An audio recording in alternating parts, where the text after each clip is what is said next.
Afternoon, folks. Phil Gallagher of ThrabenU here for another Legacy stream. Today we're playing a donation deck list from Liam H, and we are playing a High Tide deck. High Tide isn't necessarily like a... How do I say this? High Tide is a deck with a well-established history, and it always pops up from time to time. But there's really very few pilots who are like really high tide. Like there's Marcus, there's Feline Longmore, and then outside of that, the list of like dedicated high tide pilots is pretty small. The deck has a handful of things going for it. It's very consistent. It gets better as the game drags on, which is often not true of a lot of other combo decks. And there ends up being quite a bit of wiggle room to like how you can choose to play the game. Yeah, so I'm in North Carolina, almost South Carolina, and it's warm here.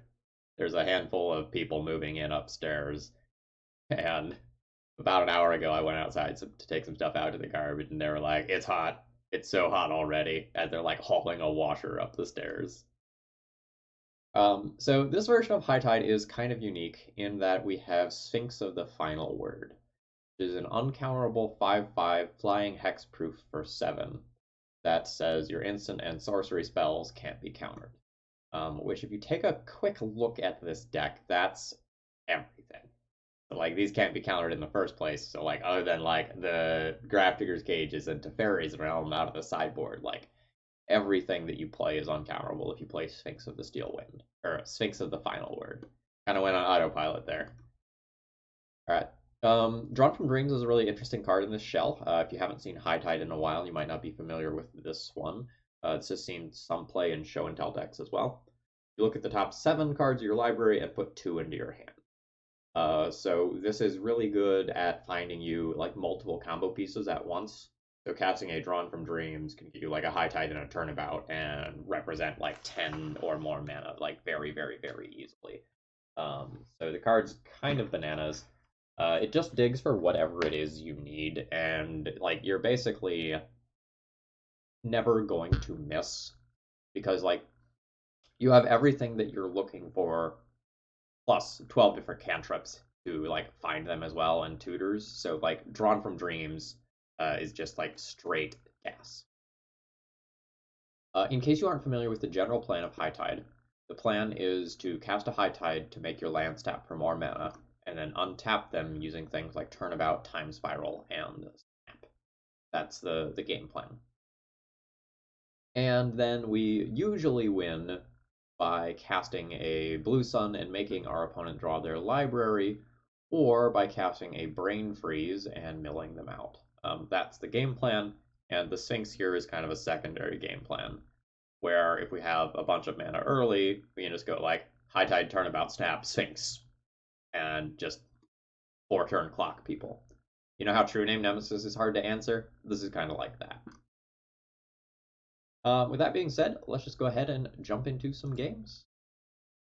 Nope, not Pox. High Tide time.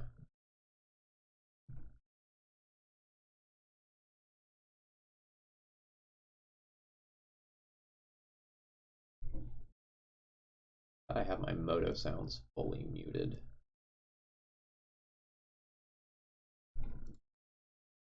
That'll be better. Anyway, hope you all are doing well. I'm doing okay. I didn't stream too much this week. I had a sore throat for most of the week. I thought I was sick at first, but now I think I have like some sort of seasonal allergies. I've been taking like some Zyrtec type stuff for the last couple of days, and that seems to be helping. I don't know if like some tree started flowering around me or something or what. But whatever it was just doing terrible things to my throat.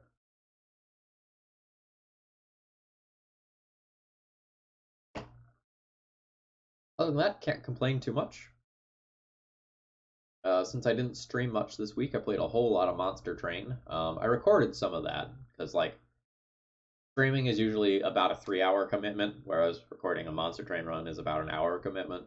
And like there were plenty of times where like, yeah, I can talk for an hour right now. But very few times where I thought to myself, yeah, I'm good for a 3 hour burst.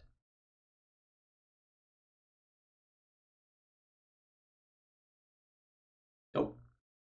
That has no lands.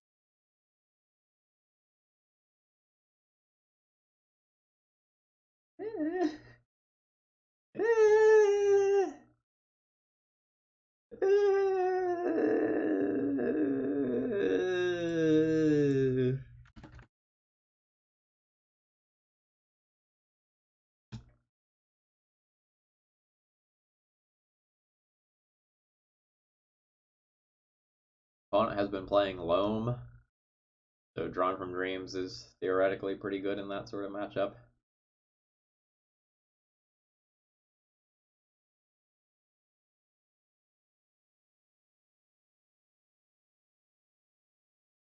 I think I need to keep this and hope that they don't have Chalice. Because, like, if I Force of Will and pitch Drawn from Dreams, I think we're just, like, done.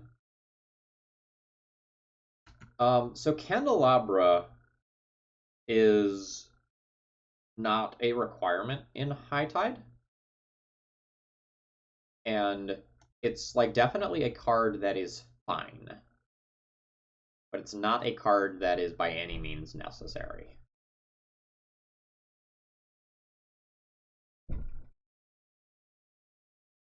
So even before, not every version of High Tide was playing Candles.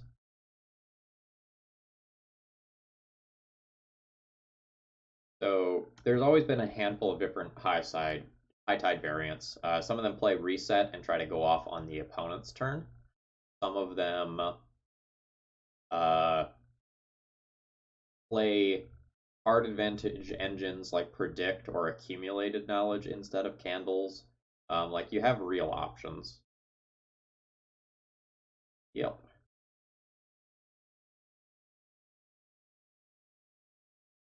Okay.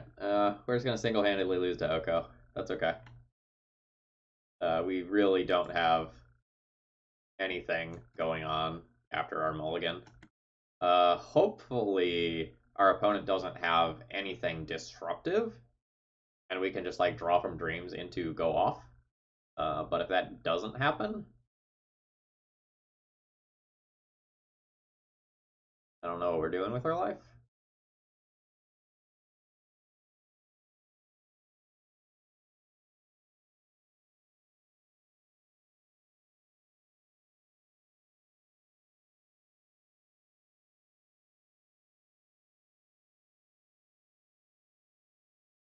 Okay, this turn is now interesting. Because in terms of mana efficiency, it's so much better to try to draw from dreams and hit a high tide. But if I miss on hitting the high tide, it's not the best. And it also means that my Mystic Sanctuary does nothing. But I think I am going to draw from dreams this turn.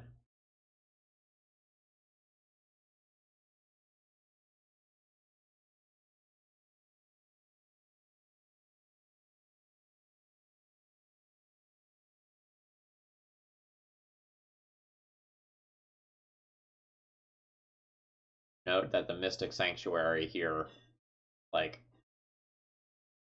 oh, we just died a Merit Lodge. That's cool.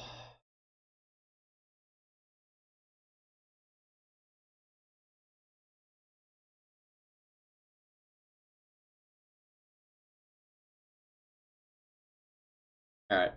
We had a very bad 6 card hand. That kind of is what it is. I also don't really think we're gonna get to sideboard much with this deck. Like, overwhelmingly, the sideboard here is cards that are tutor targets. So, like, Teferi's Realm is something that we will probably bring in.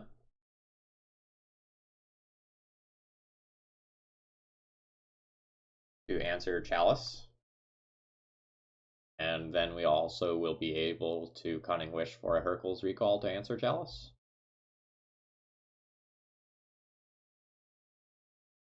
Yeah, so I think I'm just boarding 2 cards. I'll probably board out a Pact of Negation. And maybe trim 1 cantrip.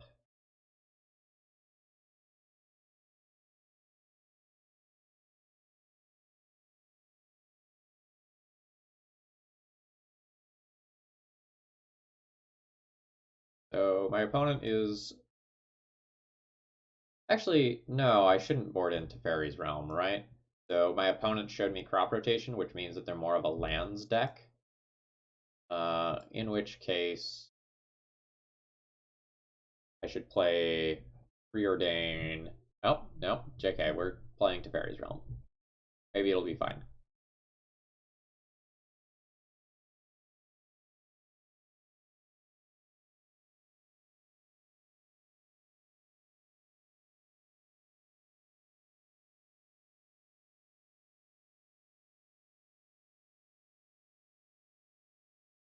We're going to lead on Preordain over Ponder here. So that we can Ponder plus fetch and just take the best card. And yeah, that sideboard card that we probably don't want anymore. Bottom that. I'm not really ready for Sphinx yet. I'm not really ready for Cunning Wish yet. So this Brainstorm could be fine. Put that on top. Now I can Brainstorm next turn, fetch, then Ponder.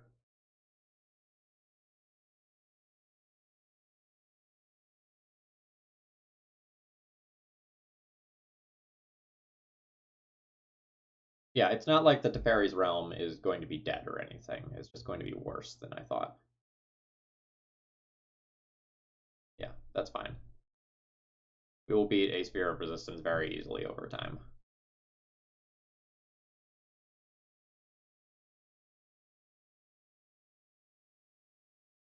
Now we're just looking for lands and high tides.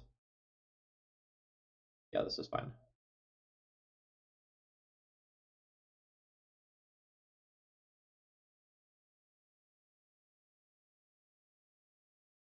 So, as this game is going now, this is probably just a game where I play a Sphinx of the Final Word and kill my opponent that way.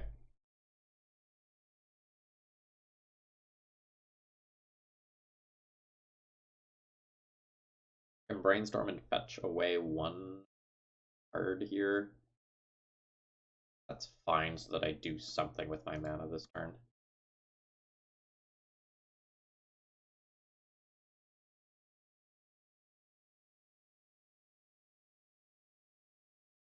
Hercules Recall actually ends up being kind of funny here as well. I want both of these lands. What don't I want?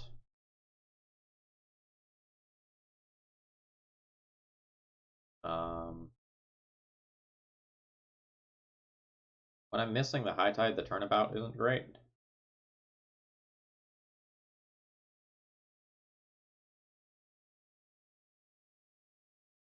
Actually, second Cunning Wish is probably worse. Get rid of second Cunning Wish, redraw the land. Then we'll fetch on my opponent's turn.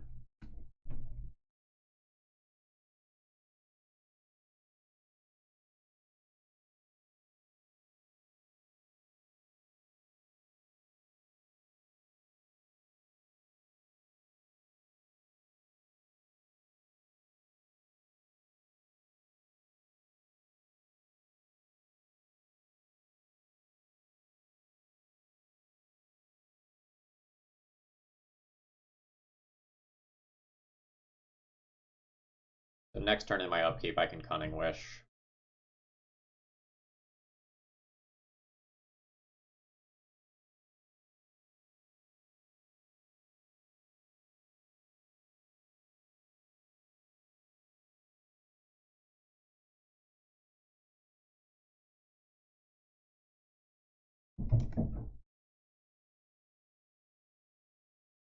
So this whole I make land drops every turn thing is actually pretty darn okay for me.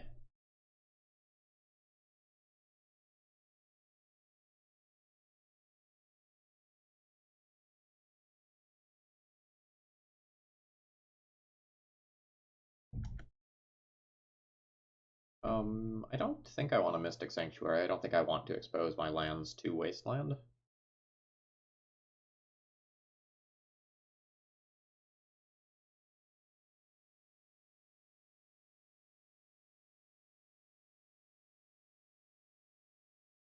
Actually, I guess I can Cunning Wish just as easily later, right? I don't need to do this right now because I'm going to play land number 4 on this turn and then still have 4 mana for Cunning Wish. So I can just let that happen and then like take another draw step and Cunning Wish for something based on that information.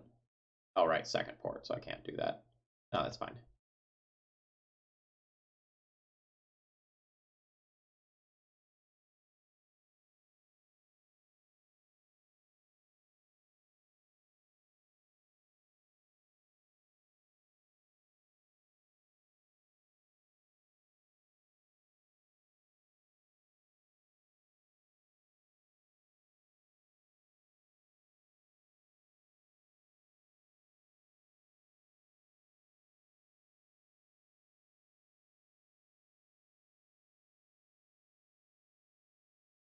So my opponent has to do something to put pressure on me. Otherwise, like, this is just favoring me immensely. I think I want to fetch a Mystic Sanctuary here and get a Brainstorm, kind of smooth some things out.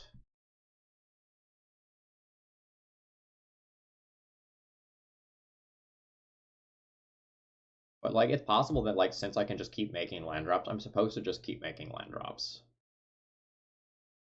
And, like, not do anything at all. I don't know. I have very little actual matchup experience.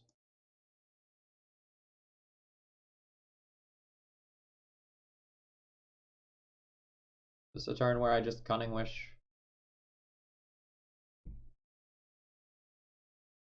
Cunning Wish for Hurkyl's Recall.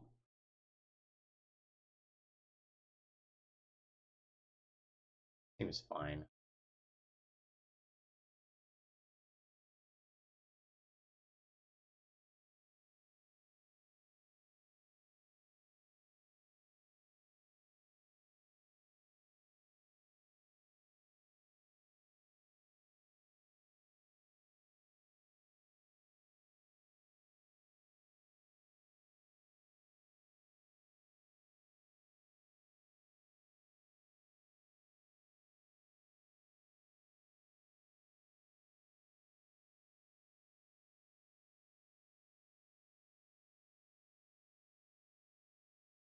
Ooh. I haven't done math yet, but I feel like I win next turn.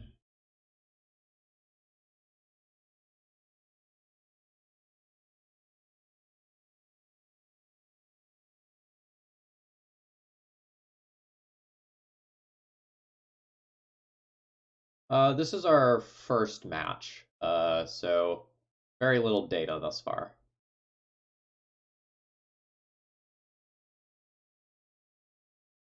Oh, they're doing something.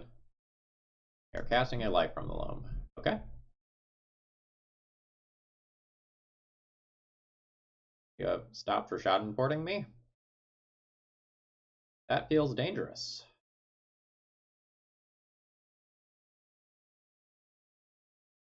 Alright. 2 mana. Cast High Tide.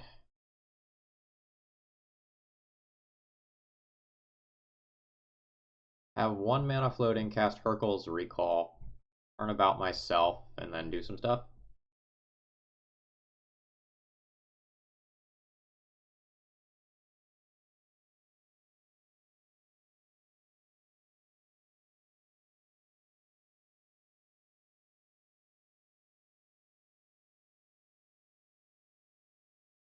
Yeah, unless they randomly have like Force of Will or something, I think I'm good.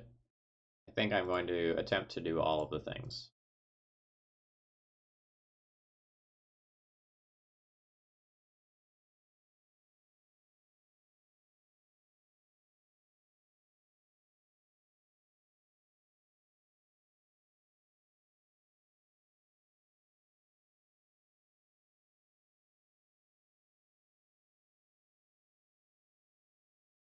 Land, untap. So now I have 10, 11, 12 mana.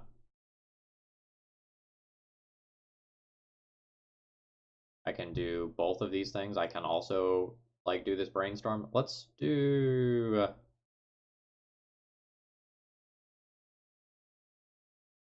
13, 10, 11, 12. Yeah, 13. I could just like Sphinx and Time Spiral, but let's start with brainstorm. We don't need those.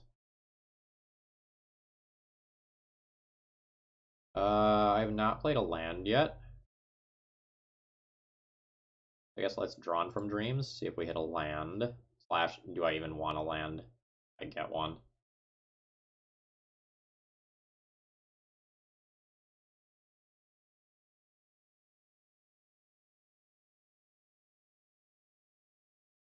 Guess we want to use the Ponder for a shuffle. We want to use the Ponder for a shuffle.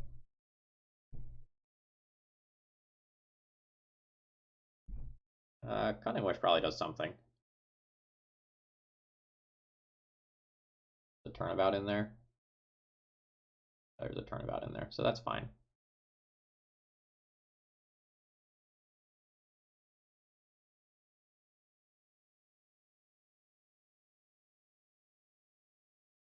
I think I just want to find another High Tide.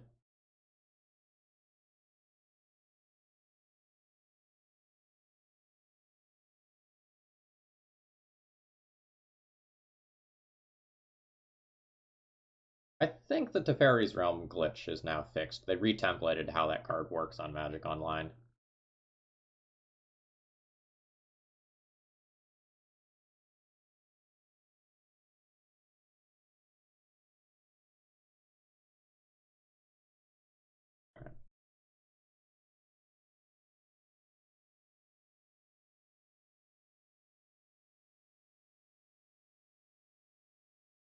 Land is actually totally fine.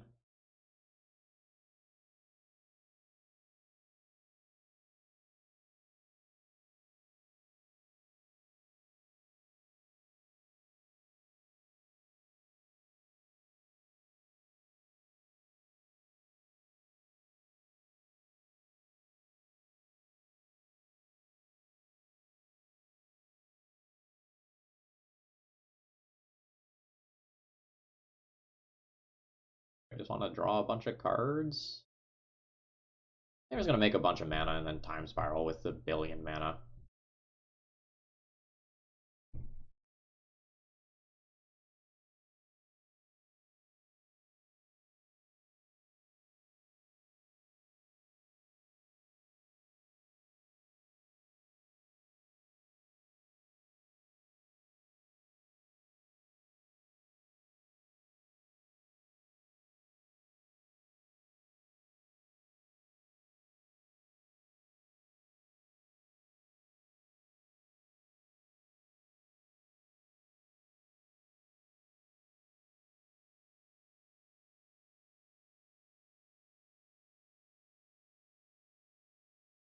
Oh wow, I didn't get to untap all of my lands.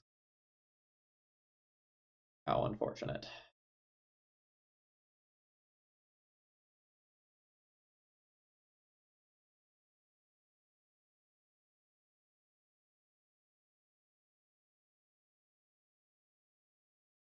Intuition probably wins me the game in some way at this point. What's the point of Sphinx? I don't know, it's cool.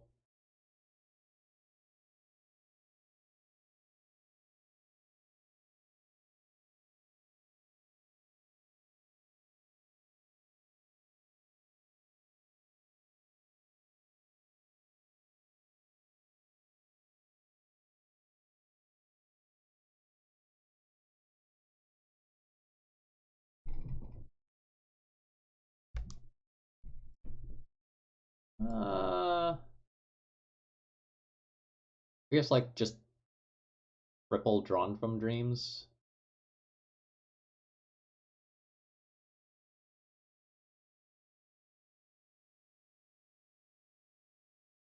Oh, hold on a second. Do I only have 2 Cunning Wishes? Can I actually win the game through comboing now?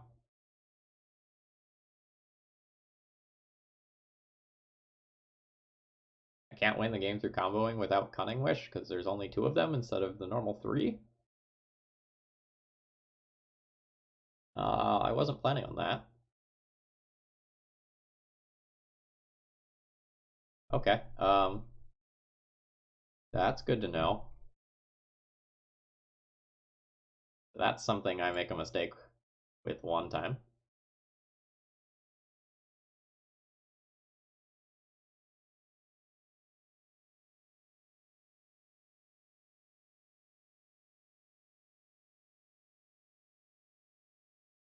Okay.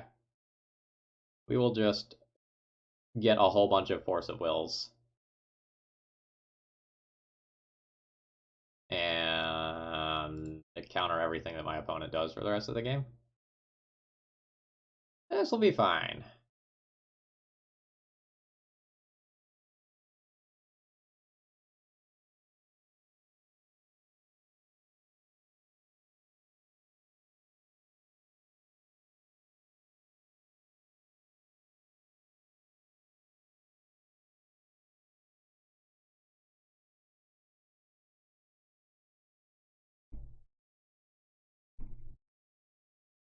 Okay, so now I have Snap for a Merit Lodge plus Force of Will on 2 spells. I'm going to call that good enough.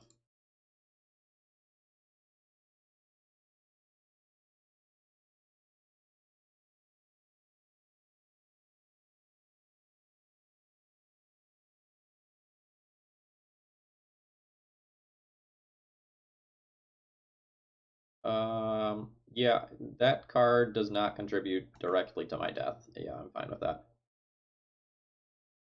That card also does not contribute directly to my death. I'm fine with that.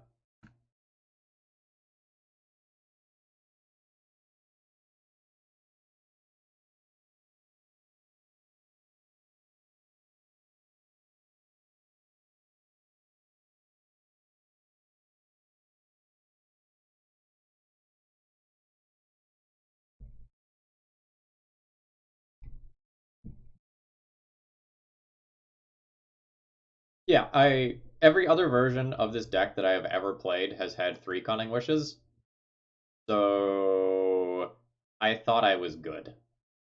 Turns out I was not good.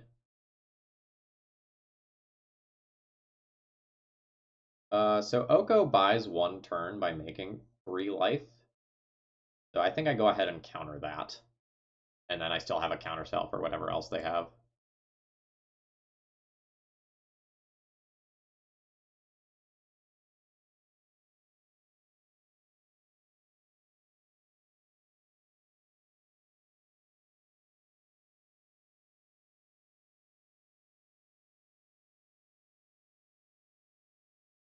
Reading Pool. The Field of the Dead tech.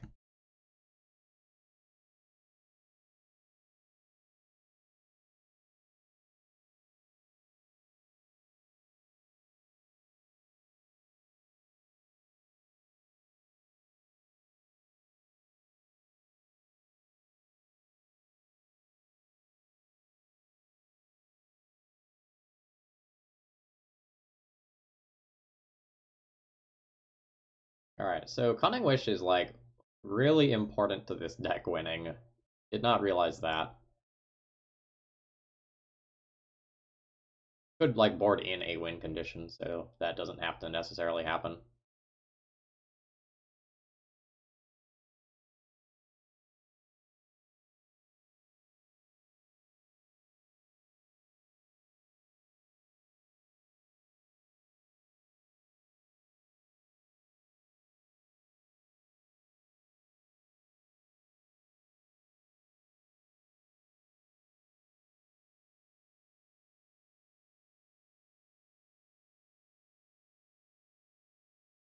Shoot. The decklist submission ended last night, but I won't get around to like actually sorting through the deck lists until next week. When I checked on Thursday, there were already like 70 something submitted, so like it's gonna take me a while to go through them.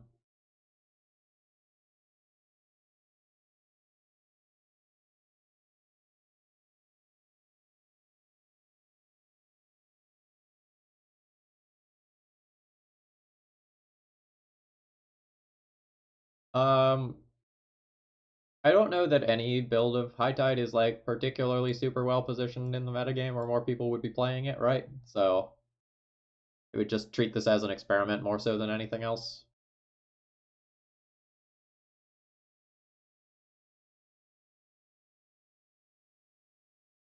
Is that good against me? It doesn't really seem that good against me.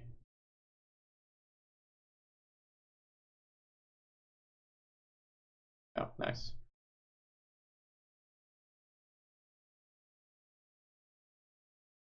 Oh, that's a lot of merchant scroll. So I can like merchant scroll for turnabout, then merchant scroll for something to win me the game. I just really want lands though, and like these aren't lands.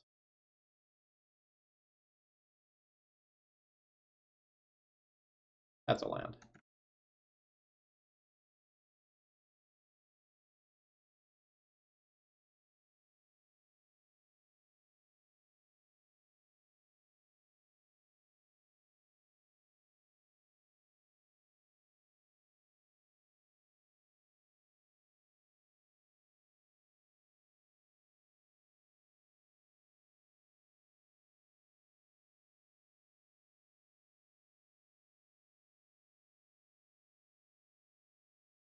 I don't need to turbo out a win here.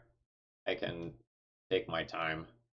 Like my opponent, I think, has kept a very mediocre hand based on the strength of Leyline of the Void. What it looks like from my position. Like, we could attempt to, like, High Tide, Turnabout, Drawn from Dream. It's just, like, not worth going for yet.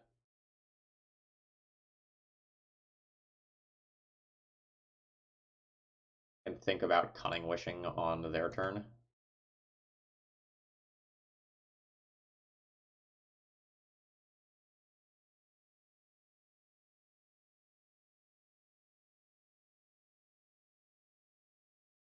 Uh,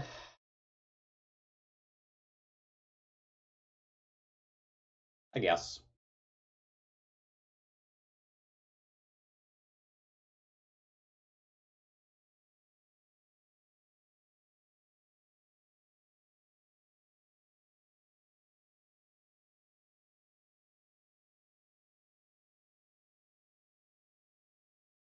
What is the exact text of Blue Sun? Okay, so it will go directly into my deck. That's good.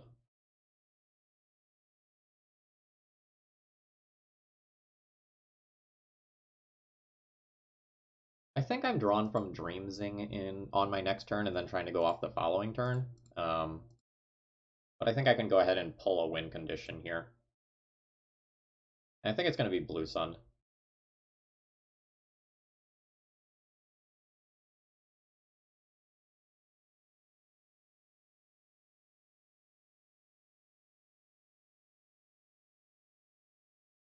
Like, it's just so much safer if I take one more turn to Drawn from Dreams and then try to go off the following turn. I like could maybe do it now, but it might be questionable.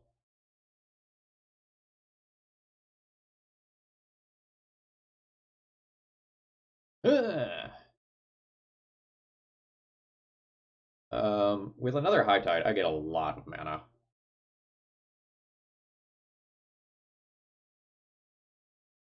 I'll take like second High Tide, get Merchant Scroll for another turnabout, Blue Sun myself for a lot.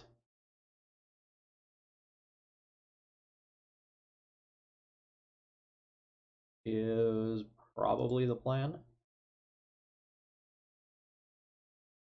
Ah, it's probably 8 cards. I have to discard one of my precious cards.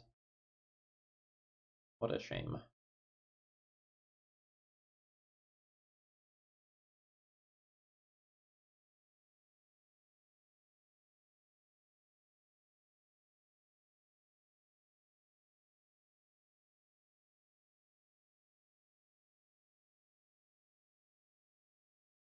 I'm gonna keep the Force of Will in hand in case of shenanigans.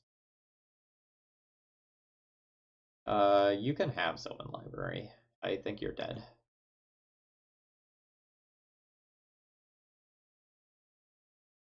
Like, I think I'm going to beat Mindbreak Trap, and like now I have this preordained to pitch to the Force of Will.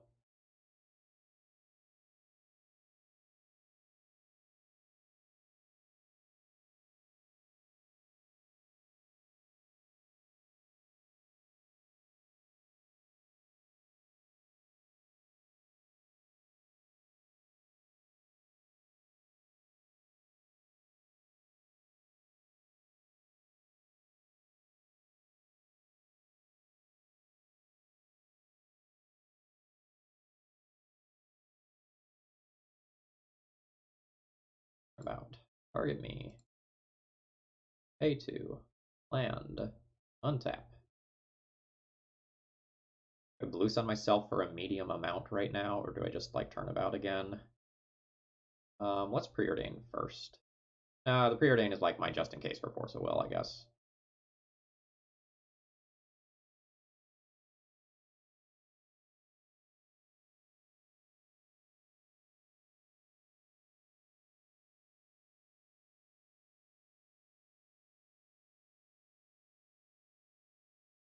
Leave myself enough to cast a High Tide prior to turnabout. Alright, yeah, there's another High Tide.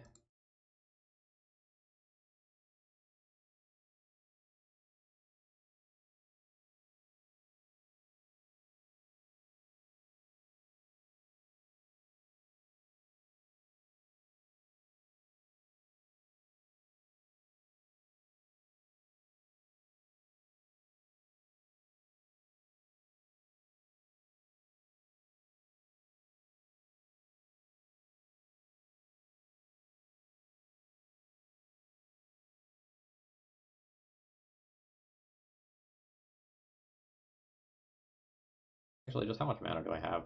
What are these tapping for? Not enough.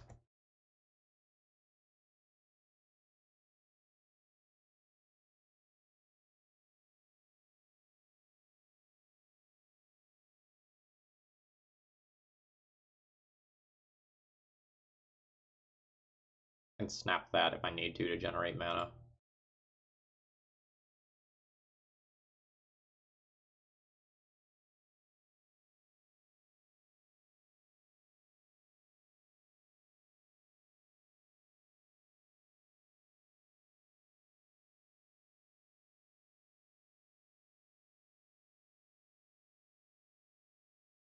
Merchant Scroll is probably good.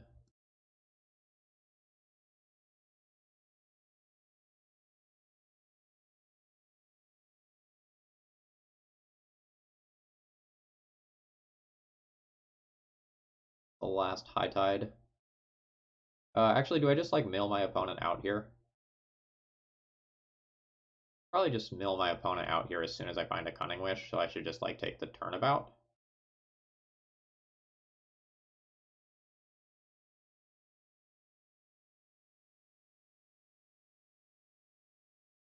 And untap.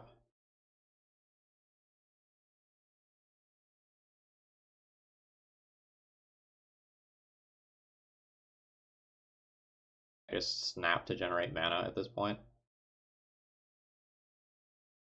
Or maybe that doesn't generate mana. I don't want to think about it.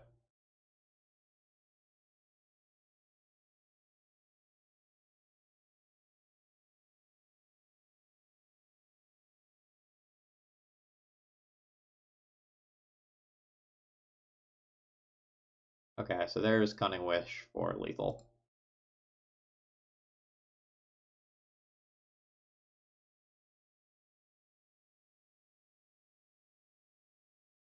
$17 times 3 should do it, right? Yeah. That should be fine.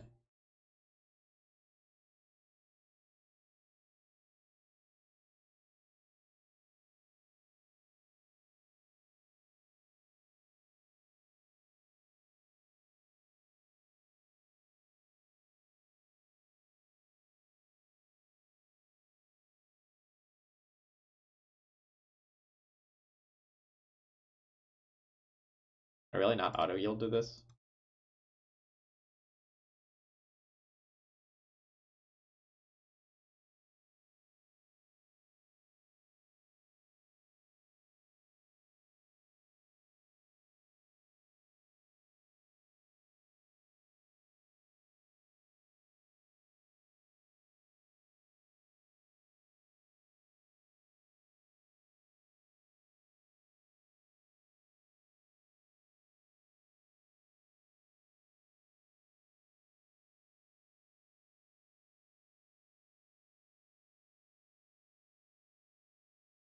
Alright, good stuff.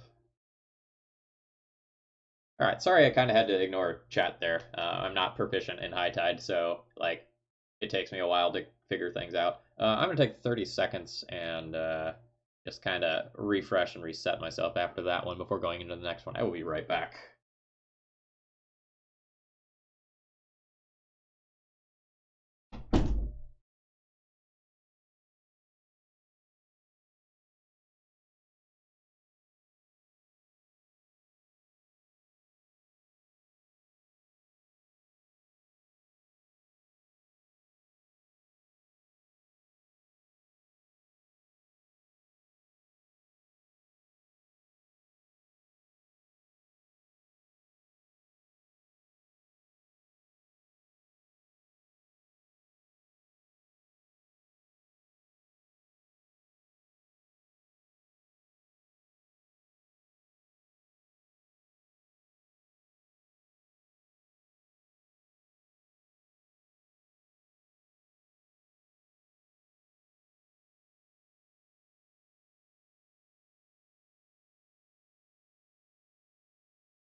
Okay, so initial thoughts after round one are that I'm very nervous that I only have two primary win conditions. Like two copies of Cunning Wish definitely makes me nervous. Like I can't intuition for like triple Cunning Wish in scenarios where that matters, and it becomes much harder to actually use my Cunning Wish board when there's only two of them because I like have to rely on Cunning Wish to win the game. Uh, so it kind of seems like a build like this would want something like a main deck Blue Sun or something like that, or honestly just a third Cunning Wish. Uh, the Leyline of the Void did almost nothing against me. It like technically makes the time spirals a little bit worse. Excuse me, worse, and makes it so that I can't recycle High Tides that I've already cast. It's like one of those things like it technically does things, but like it really doesn't do things. This is fine.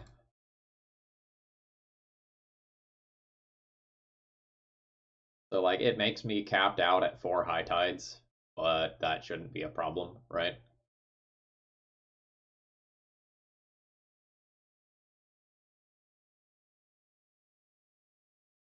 Yeah, sure. I guess it hurts intuition a bit, but like you're treating intuition as a tutor most of the time anyway. I'm gonna do something that's a little weird here. My opponent was last seen playing Rug Delver, so I'm actually going to just like fetch on turn one so that one of my lands doesn't get stifled at some point in this game. And Preordain.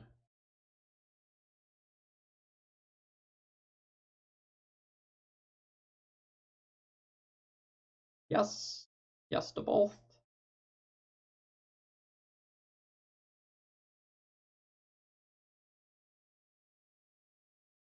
Yes, the Sphinx plan is kind of just like high tide, turnabout, Sphinx, gotcha.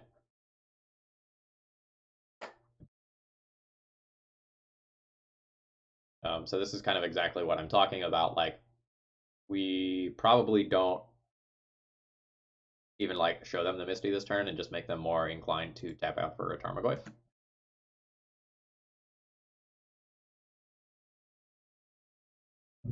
Sphinx of the final word, I think. Sphinx of the last word, something like that.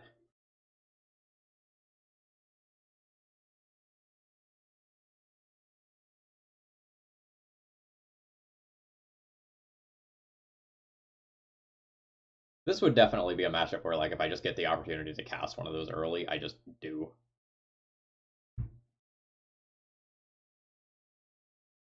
I don't know that Pact of Negation is actually good in this deck. It seems like a decent number of the time where I've already used the Cunning Wish in the match. I don't necessarily win the game on the same turn when I like quote unquote combo off. I don't know.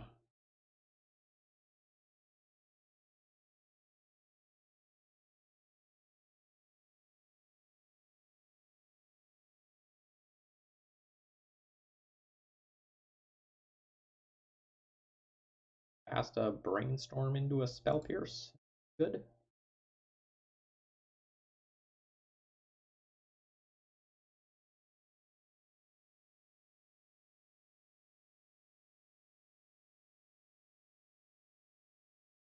Do I want Pact of Negation to help me fight over my Time Spiral turn? How confident am I that I can actually win the game after I cast a Time Spiral? Eh. Yeah, I don't know.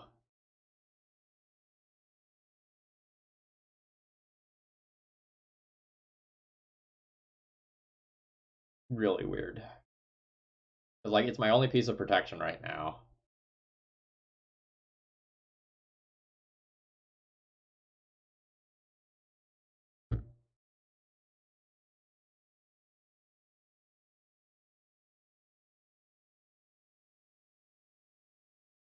But I kind of like all of the other cards as well.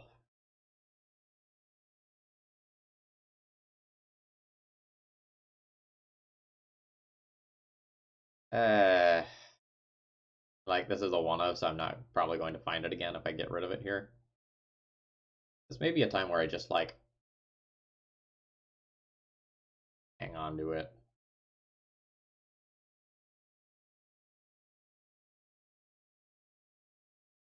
Like, let's put Brainstorm on top. Cast a Preordain into a counterspell. See if they'll bite on that.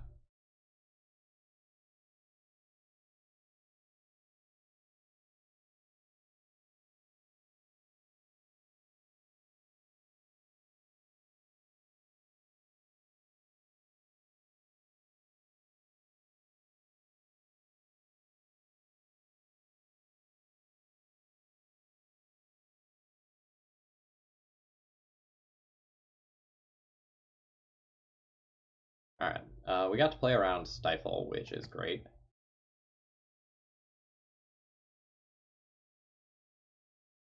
Definitely feel much safer than I did 30 seconds ago because my opponent wanted to end of turn Brainstorm. So, like, very, very happy about that.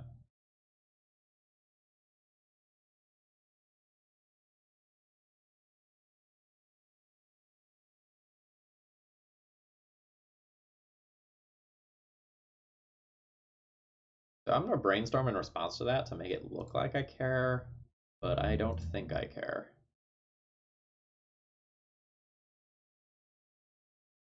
Ooh! Feels like we're in business. I take one setup turn, and then I go. Wasteland kind of sucks.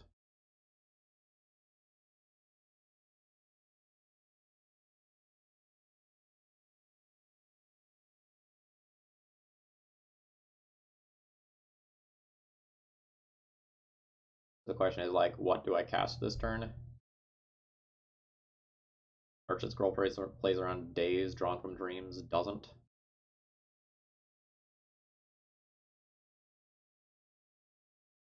I cast Merchant Scroll, get Turnabout.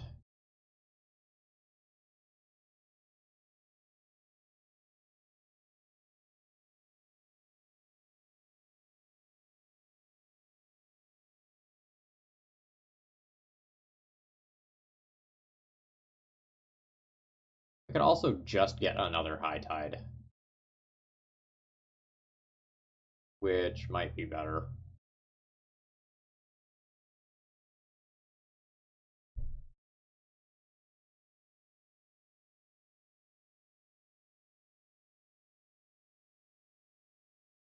Turnabout gets awkward if I get, like, Wastelanded or something. Take a High Tide with this one. And we'll Mystic Sanctuary, buy back the Merchant Scroll. I call that good.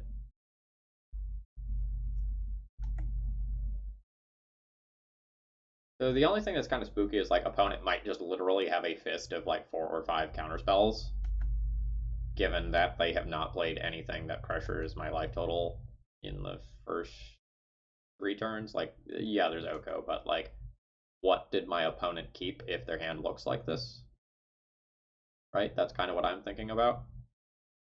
So I might not be able to go for this with single piece of counter magic backup.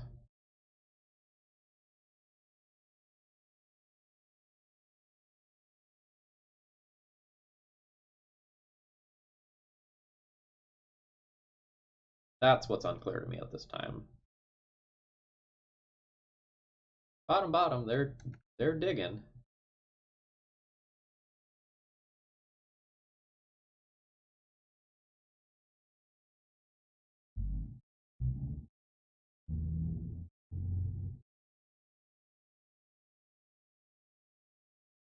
Don't really want to play Drawn from Dreams into like Daze and Pierce,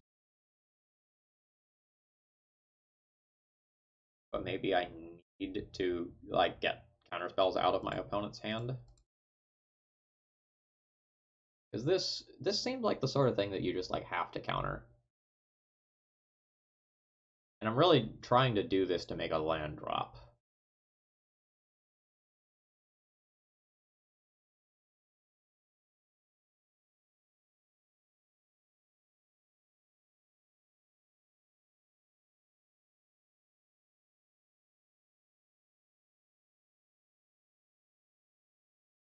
The line that I took involving taking a high tide over a turnabout was definitely making it so that I needed to make that other land drop. So when I put double Mystic Sanctuary on top of my library, maybe I should have put something else over the second Mystic Sanctuary back.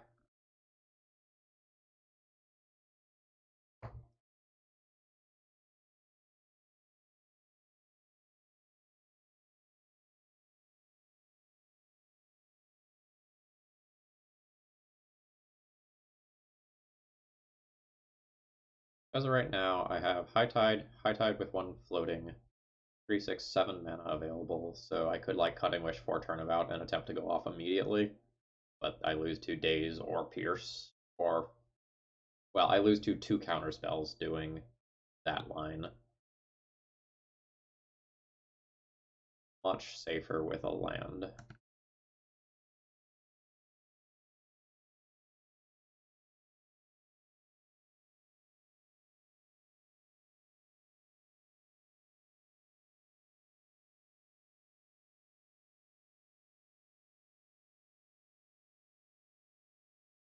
Merchant Scroll doesn't kill them, right? So like Merchant Scroll is not immediately threatening. So they can sit back and try to pick another spot where I've made it. Missing this land drop for multiple turns in a row is pretty rough.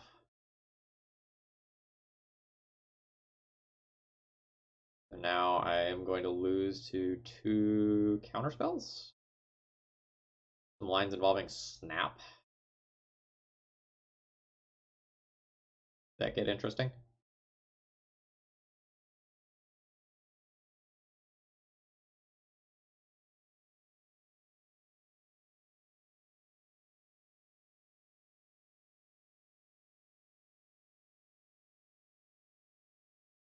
I probably have to go for it here because I'm dead to Lightning Bolt. They have 10 damage on board, and like Lightning Bolt is something that could very reasonably be in their hand. Let's see what happens. I don't have a deterministic kill here.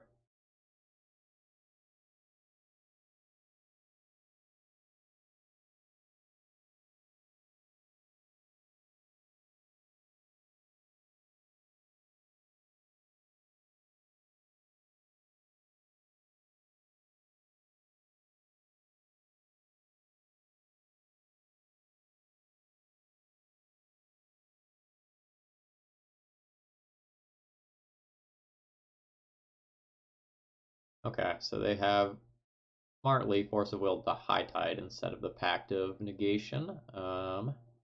It means I am dead next turn and now have to somehow win using the other high tide.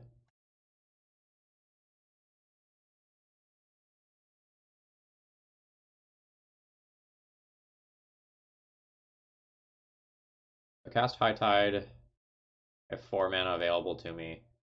I can merchant scroll or snap. Snap have 4 mana available to me. Merchant scroll for snap have 4 mana available to me. Like merchant scrolls for snaps doesn't net me mana. It just breaks me mana even.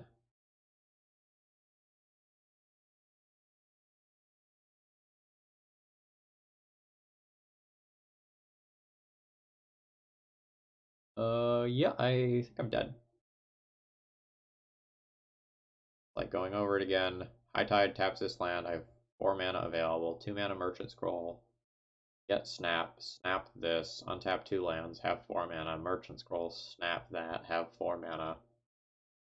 Cunning Wish. Have 1 mana. Die. Yeah, okay. Hey, Julian. Welcome. Hope things are going well for you.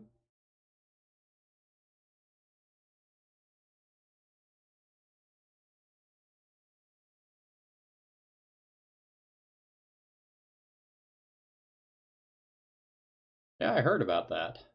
Saw your Twitter post. Seems like a couple more counter spells is okay.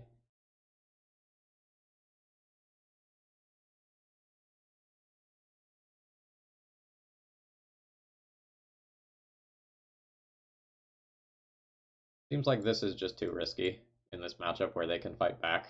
This seems like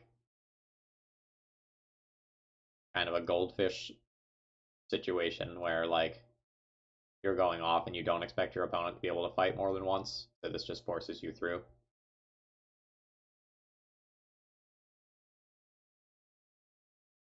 Must be nice to live in a country where they, think about the global pandemic that's going on and pass laws and policies that actually go to try to keep people healthy.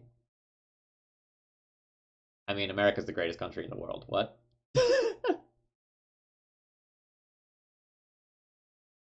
Oh, wow, you like shut down stores once a week anyway? Huh. Well, that's cool.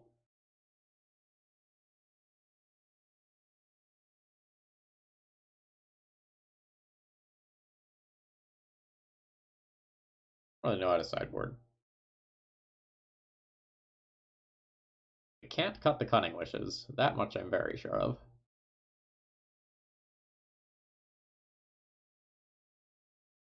Maybe let's trim one random cantrip.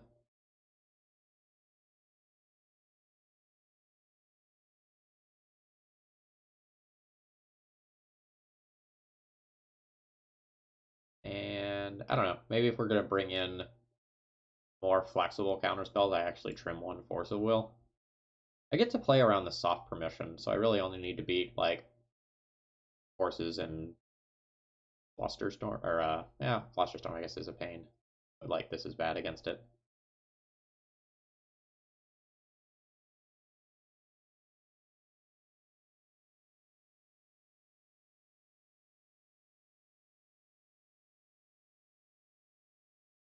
I don't know.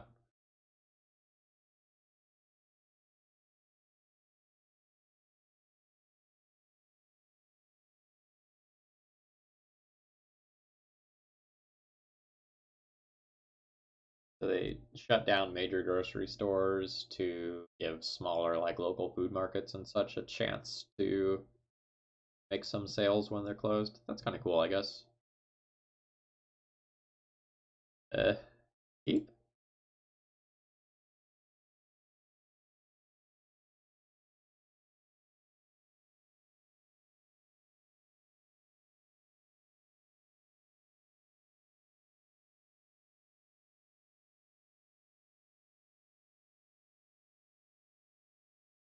I think my plan for the short term is like make a whole bunch of land drops to play around soft permission and try to find appropriate cards. So I think I'm gonna bottom the snap and keep the land, I think.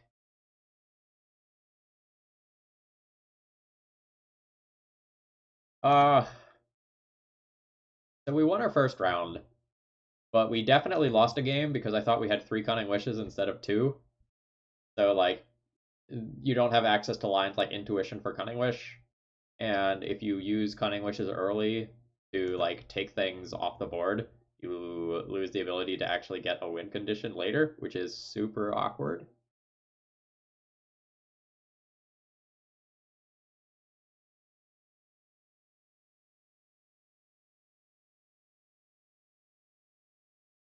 A pile of ponders seems totally fine.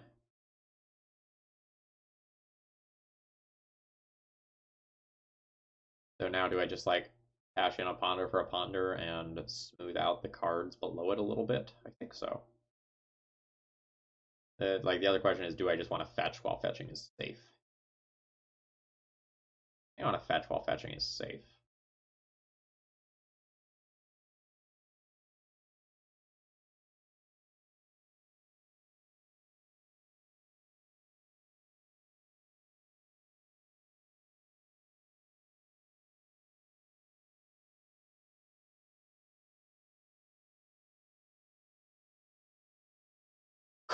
Those are good. I want all of these. Probably order probably doesn't matter too much here. Like it's only my turn 2. Not casting the Drawn Through Dreams until turn 4 anyway.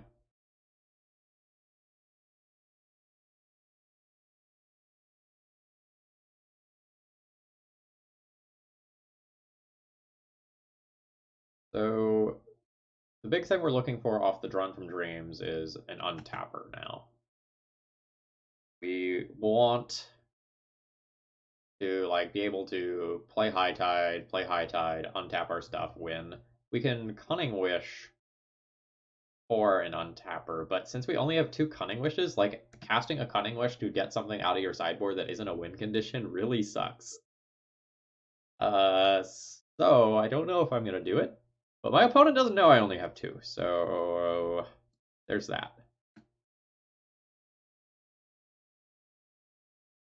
We can also just potentially beat our opponent with a Sphinx if everything goes south.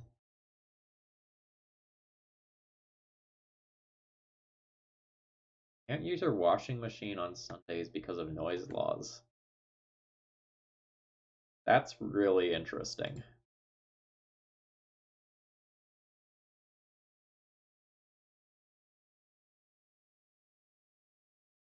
Okay, it resolved. But like real talk, do I take the untapper that I need, or do I put a win condition into my deck?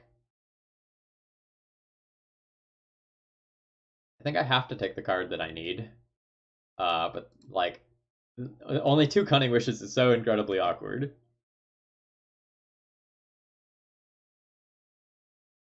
Also incredibly awkward is this fetch land.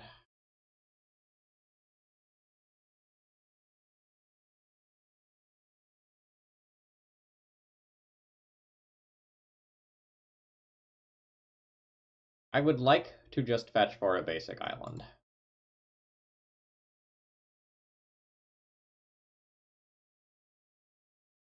Great. So this turn we try to use Drawn from Dreams to bait out another counterspell.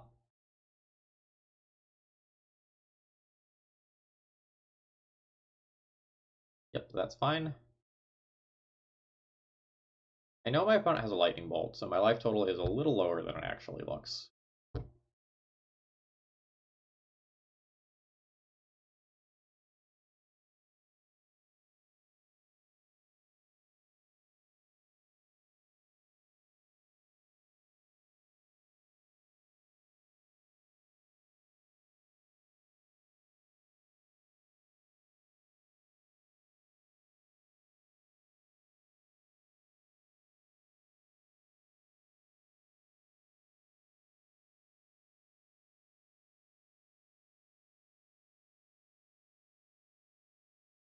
I'm starting to wonder if my Mystic Sanctuary for Drawn from Dreams plan is actually going to come to fruition. I don't know that I'm going to get the time to do that because my opponent has one lightning bolt that I know about.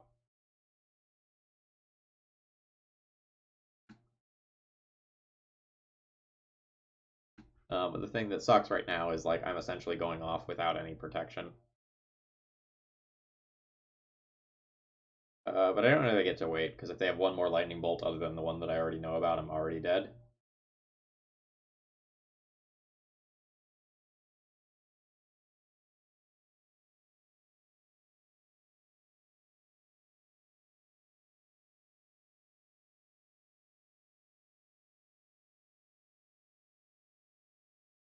Let's start here and see what happens.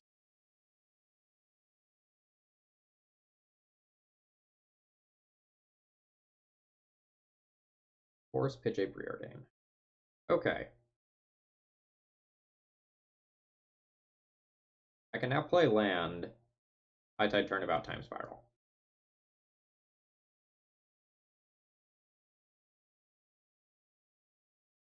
Beat a Daze, but not a Pierce this turn.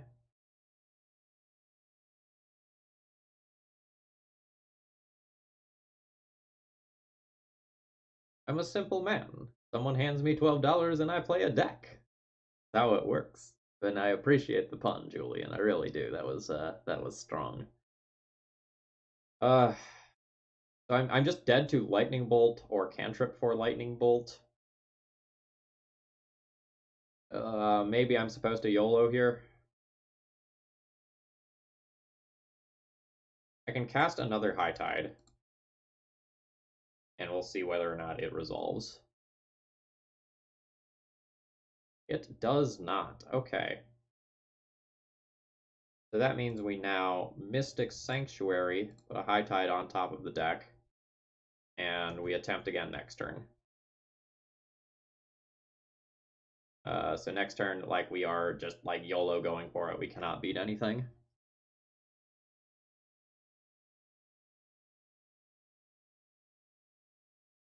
We gave you too much credit, Julian, but it was well done.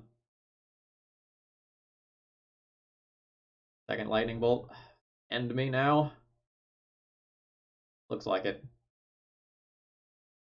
I mean, double force of will, double lightning bolt on a turn one Delver start seems like a great way to beat any deck. That's okay.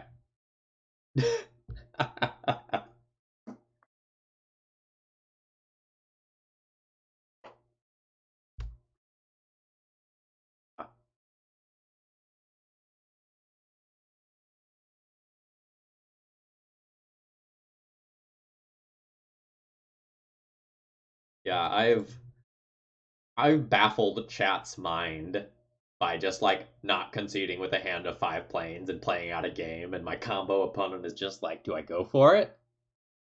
Like, they have 3 vials and they haven't done anything for turns. They have to have something to beat me if I go for it, right? And I'm just like laughing while attacking for 1 damage a turn or something stupid like that until I actually draw the card that beats them.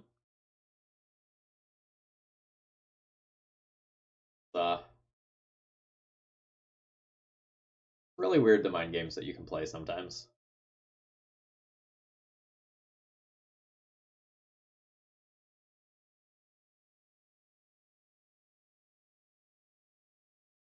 Um, I don't think Legacy is in like an amazing place. Like, I just play against Oko decks every round, and a lot of it is boring. To me, personally. Like, so much of what I get queued against is just like Oko Astrolabe piles, or just like a random deck that has Oko shoved into it because it's so stupid powerful. And it's kind of frustrating for me because like most of the decks that I enjoy playing really get pooped on by Oko.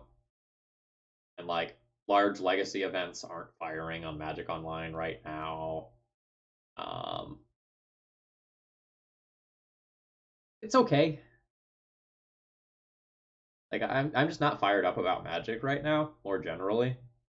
Like, between all the various PR issues and coronavirus and the Black Lives Matter movement and Oko, I don't know. All of that hitting at the same time just makes me like not super pumped for Magic, And that's why I've been playing a lot more like Monster Train recently, because it's like just more fun for me to focus on something else right now. And like I also was like kind of sick or had some allergy stuff going on this week, so I'm a little burnt out.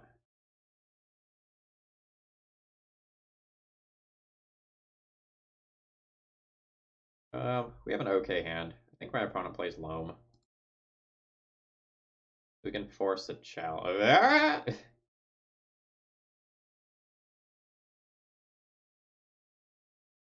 All right. Well, we lose game one. We were on the draw. We tried.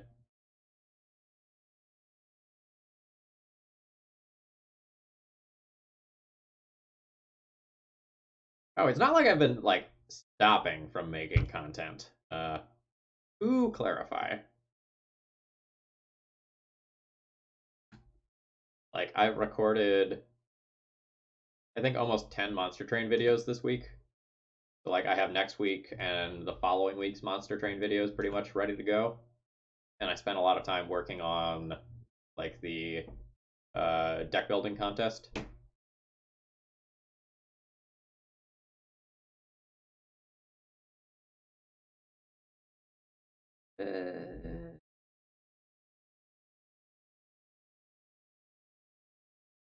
I don't know that we're making it to Drawn from Dreams. I'm gonna pitch that, despite the fact that it's very good.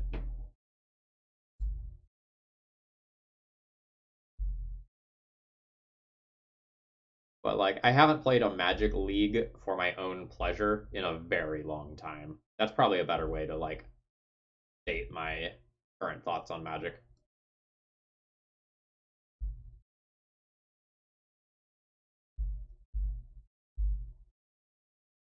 So with 4 lands, I can make a Sphinx.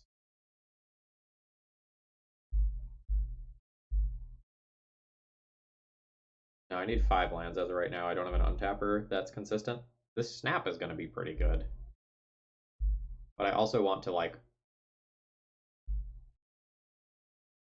cast another cantrip this turn, so I can't hide stuff on top. I think I'm going to put back 1 land, 1 Preordain,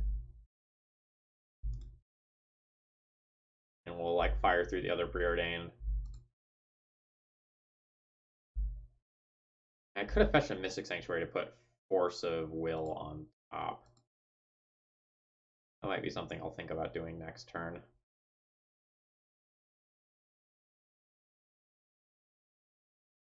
Bottom that, Brainstorm is probably good enough.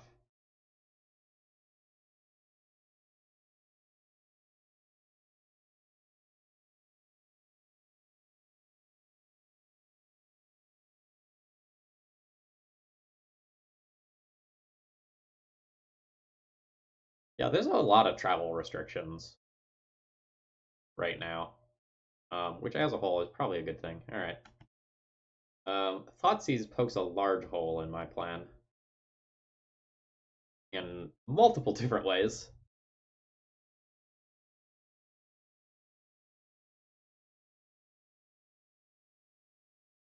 Okay, I need to reread Mystic Sanctuary. I don't play with this card very often. Okay, it's only when it enters on tap that it does this thing. All right, you have a Grizzlebrand. I've died. I still have Snap, I guess. That's like technically a thing.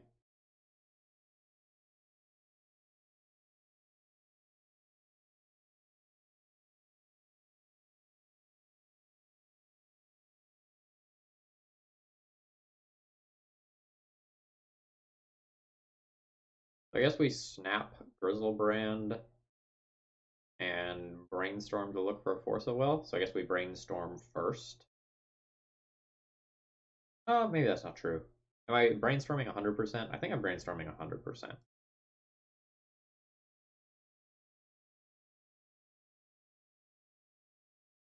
Without a high tide, the Sphinx is dead.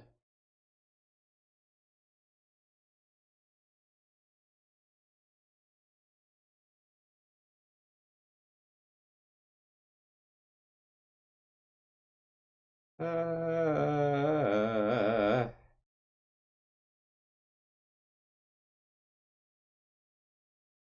think I'm putting this back, and I don't know that I get the luxury of keeping this island.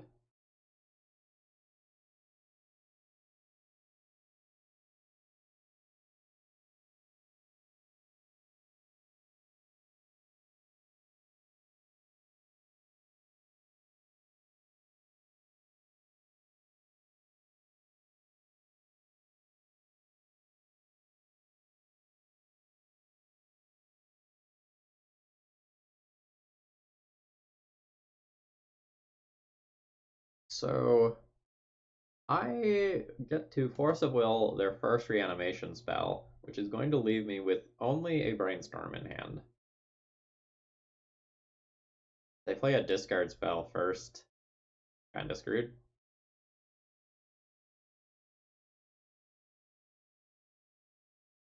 They didn't target a Grizzlebrand. That is a shame. That puts them to 1 life.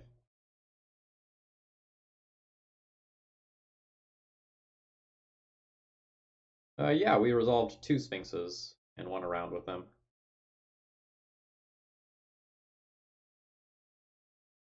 So what, do you have an Ashen Rider here and you're just going to take out one of my lands?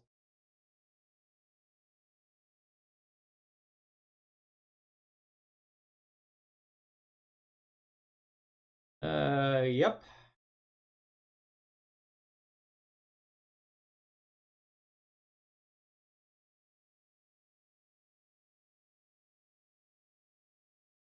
Good news is if they like Lotus Petal Thoughtseize, we can brainstorm and put a land into our hand. But like we've had to make so many poor trades this game already.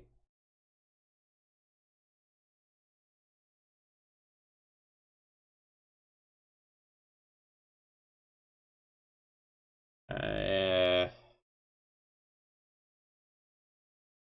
all right, I think I'm gonna call it here. Like I can keep a land, put Intuition up on top of my deck. Eh, okay, maybe I'm not dead.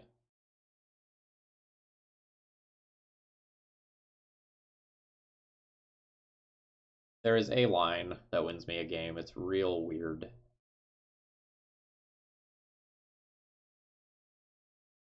Okay, I have a line that can win.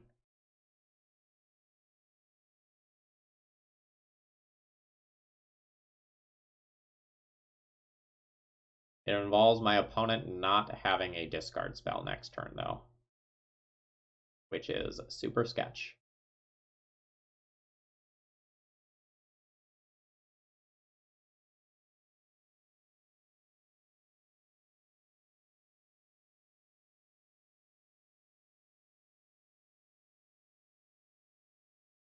So we get Time Spiral, Time Spiral, Time Spiral here. Time Spiral, Time Spiral, Time Spiral, please. Thank you. We take a Time Spiral. We Mystic Sanctuary and put a High Tide on top of our deck. And then next turn, I have High Tide into Time Spiral and just like roll the dice and see what happens. But I lose to any discard spell. And my opponent has 15 cards to have a discard spell to beat me. I also lose to any reanimation spell that puts in a Chancellor. So, like, basically I lose to everything. Yep, okay. I have no outs to that.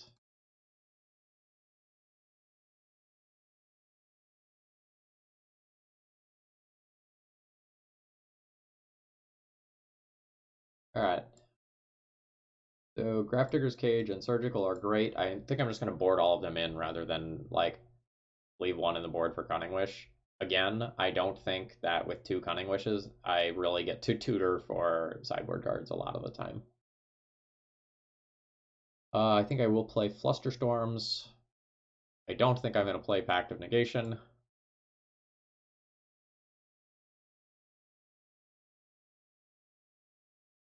What else am I not playing? The Sphinx is really weird, because, like, if I have the Sphinx in my opener and they Thoughtseize it, I, like, super die to this. and it like potentially makes them just go off faster because they like thought sees me, and they don't have to like put a creature in their own graveyard. I think I'm actually supposed to board these out and be super win condition light and have to find one of the Cunning Wishes when going off. Somewhat sketchy, but I think it's happening. Board in Force of Negation. Yeah, Force of Negation seems good. But like now I have essentially 3.5 cards to wish for. It's possible that I should just like board in the turnabout as well. Like going fast matters in this matchup a lot.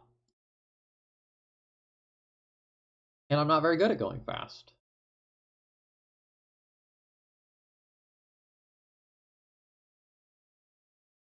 So I think some of this stuff that's like card advantage probably gets trimmed. I think I also trim a snap because a lot of times once a creature gets into play, I lose anyway. Like Grizzlebrown getting into play and drawing 7 beats me most of the time. I want to have access to that effect, but I don't think I need 3.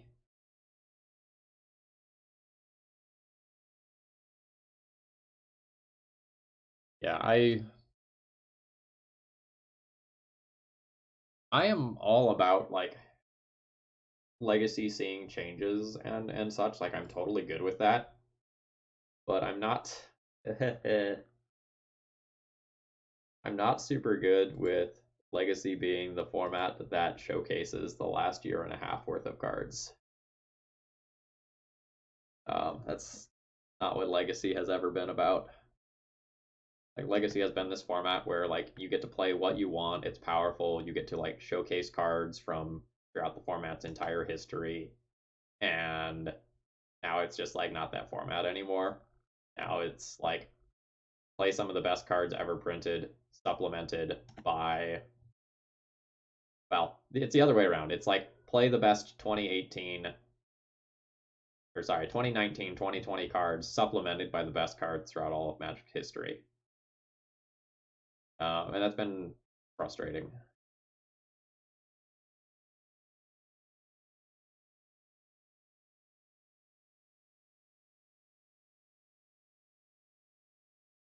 I get got by an Entomb here. Okay. My hand was terrible, so thank you for conceding.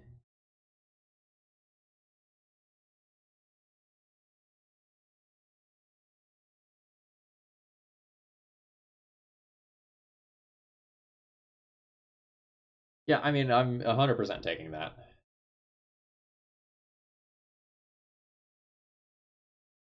This hand is borderline.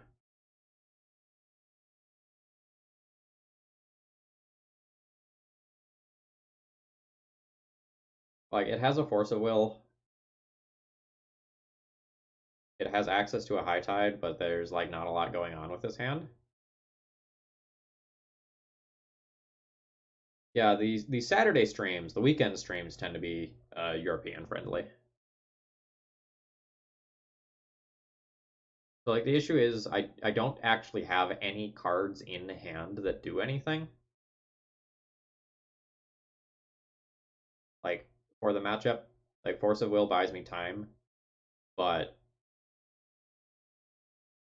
my hand's very slow. I guess I have 3 lands and the ability to fish for another counterspell if they Thoughtseize on one. This is maybe not good enough. And just 3rd Chancellor in a row. Now I don't get to Force of Will a Faithless Looting on one. Ugh. Alright. So they unmask themselves and put a Chancellor into play on turn 1.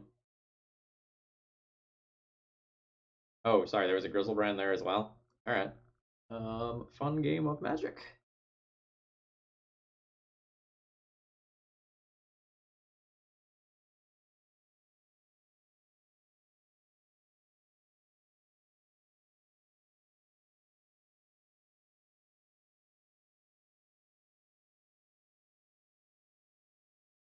I can draw Snap next turn, I guess.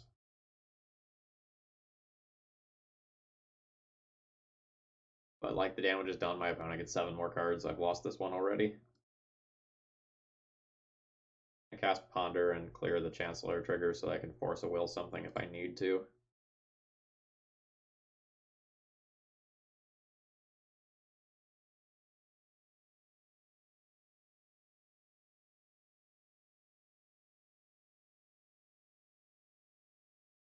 Yeah, I'm sure that my opponent just has 15 mana sources in hand and everything is totally fine.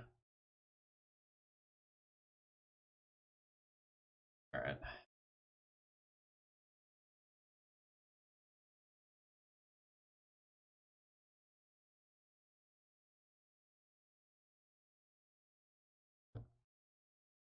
So a side effect of like everything being Oko right now is that a lot of people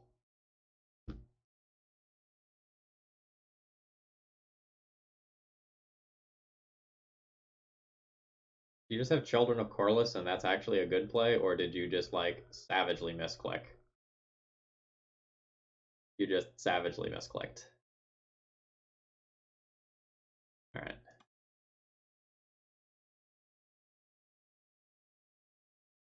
Anyway, to finish my point, one of the ways that you try to prey on the Snoko deck is by playing a fast, non-interactive combo deck that can support its plan either via discard or counter magic of its own.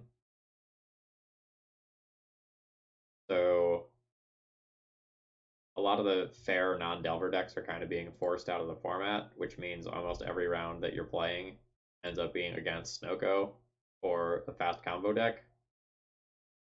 So there's a lot of like non-interactive rounds, either because like Oko is a thing, or because your opponent just kills you and you don't get a lot of play to it.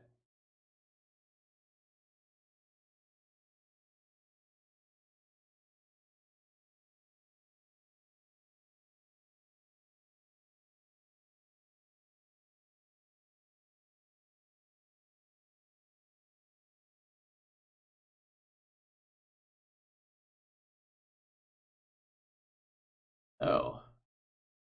Oh.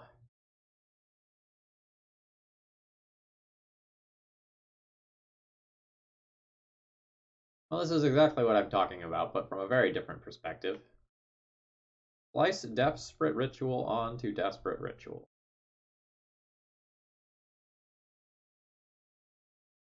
And, yep. So we just get belched on turn 1. Cool. We die. 43 cards revealed. We die. Opponent is an Echo of Eons version.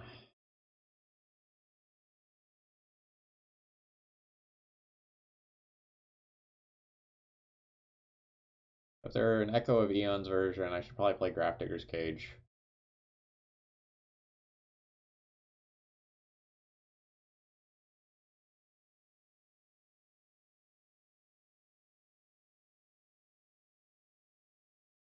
So I want Flusterstorm, I want Force of Negation, I want Grafdigger's Cage.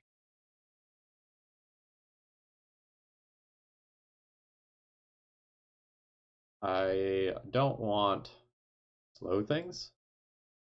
Probably cut an Intuition, cut a Drawn from Dreams, maybe 2 Drawn from Dreams. Actually, snaps are atrocious in most circumstances. Like trying to snap one of their creatures that can be sacrificed for mana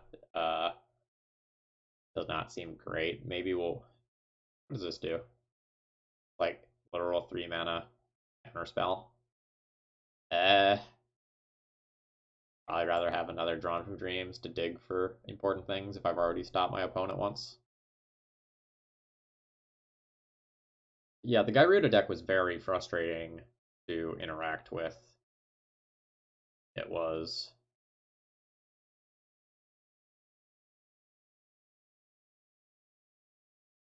I mean, I guess I have to keep this. It has a Force of Will. Yeah, I think that's how this works. And I'm now pondering looking for a land. Hopefully multiple lands, or like lands plus cantrips. Nope. Okay, at least we found a land off the ponder.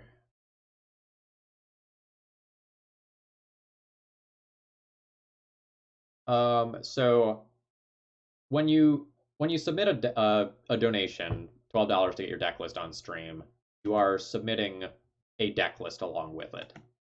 Like for $12, I'm totally fine with like playing whatever on stream. But $12 does not get my brewing time along with playing something on stream. It's like it can take hours and hours to like really brew a good deck list.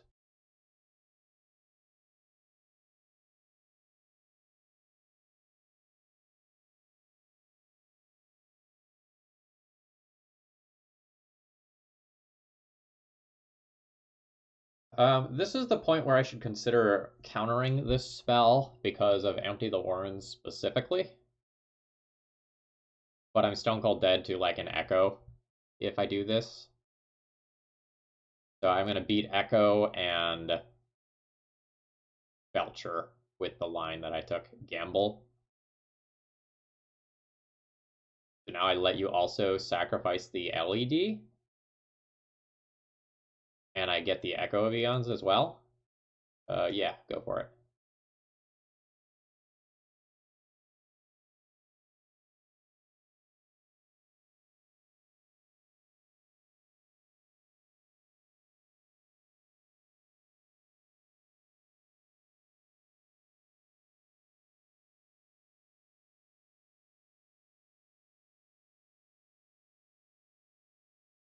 Yeah, yeah. I don't know. Maybe I just like put a Sphinx into play, and that's how I kill my opponent. So I just pitch Merchant Scroll and just plan on getting to 3 lands, go High Tide, Turnabout. I guess it's 4 lands. High Tide, Turnabout, Sphinx, hit you. I think that's the plan.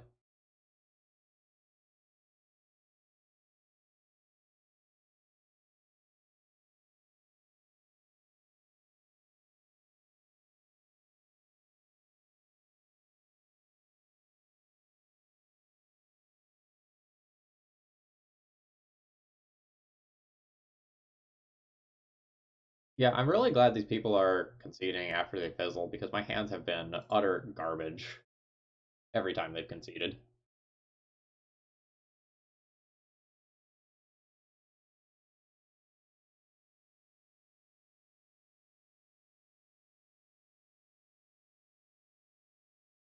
Yeah, spies. As of Thursday, I had like 70 or 75 deck lists, so probably ended up with 80 or 90. I'll start going through them on Monday. Yep.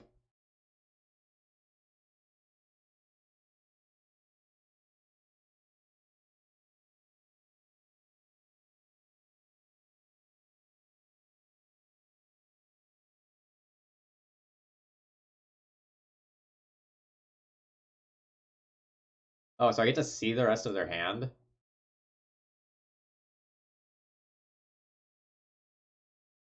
Okay, so do they get to Veil of Summer this turn? So they get a land. They have 3 mana, up to 4 mana with Rite of Flame, so they don't get to Veil of Summer. Let me just confirm that. So land grant, Rite of Flame adds +1 mana. Yeah, they do not get to Veil.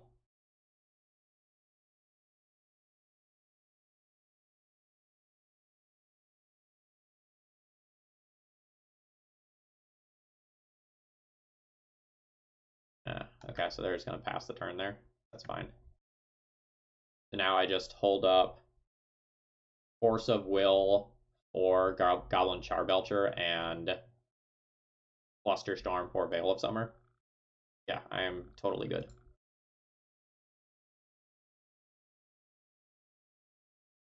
And then my opponent will just concede and I don't actually have to win the game.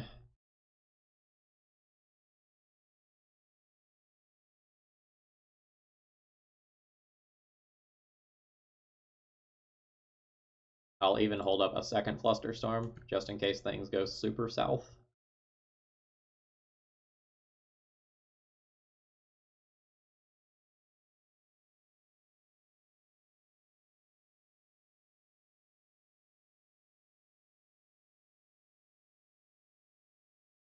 An external cast Preordain if I need to.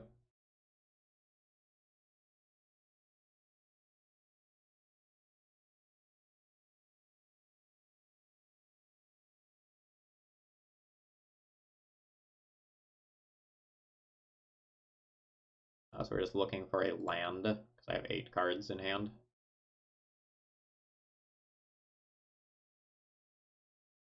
Yeah, those aren't lands.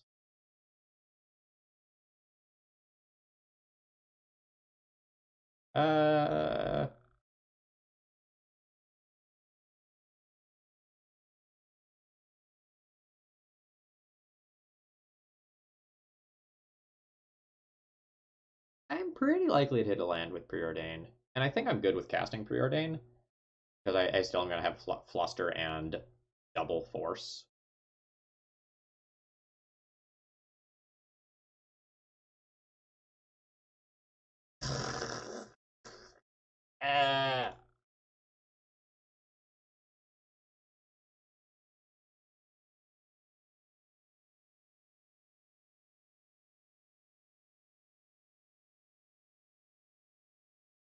uh, I don't think you get to beat me at instant speed on my own turn.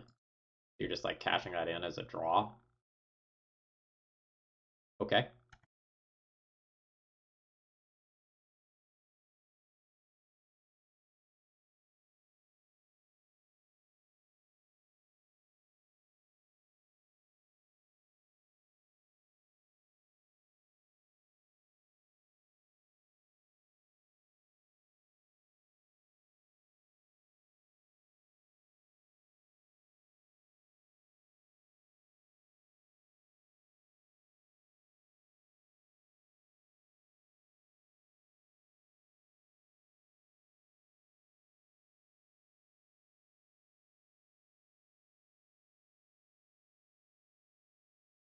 Goblin Charbelcher. Force of Will. I'll pitch Turnabout. I think I'll pitch Turnabout.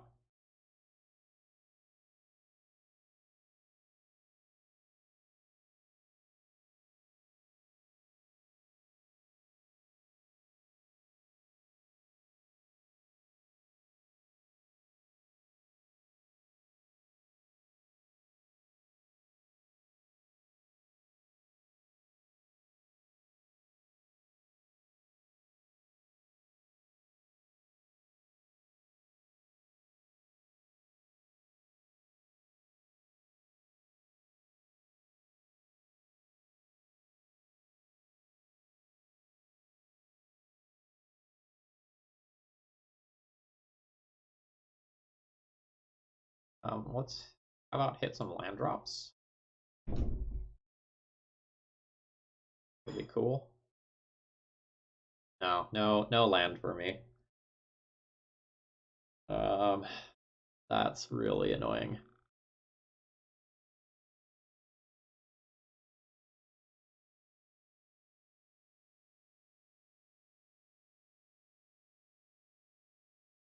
We're now on 3 spells looking for a land drop, and we've whipped on all of them.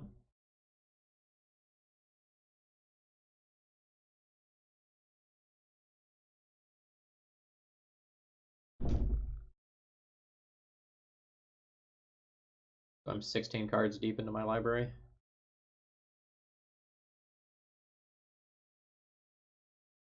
that one a bait?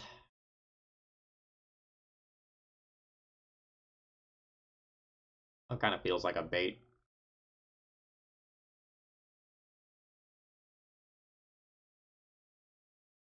I think I have to Flusterstorm it. I just like might die if I don't.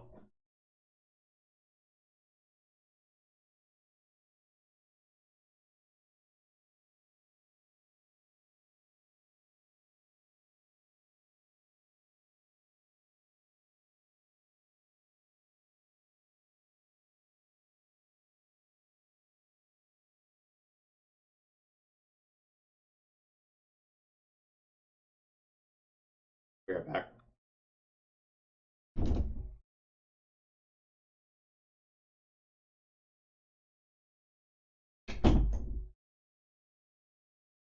Sorry, I thought the cat got out or something. My girlfriend was just carrying in groceries. Okay. So my opponent floated a red mana.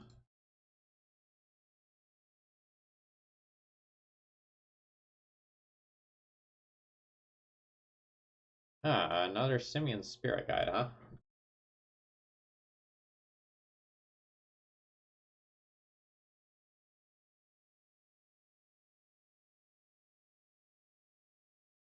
Alright.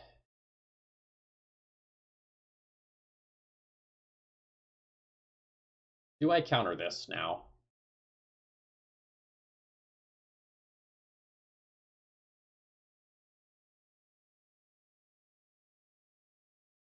The opponent has no mana available. It seems like they have to have, an Echo here.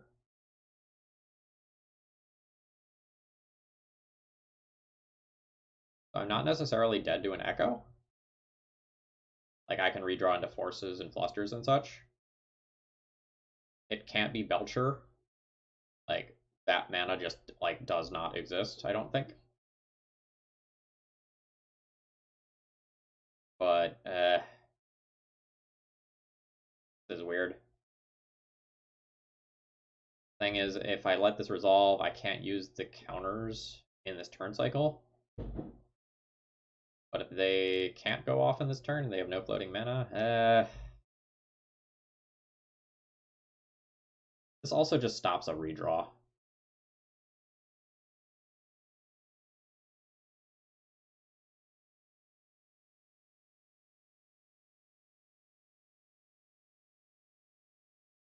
It just sucks that the top of my library is so bad.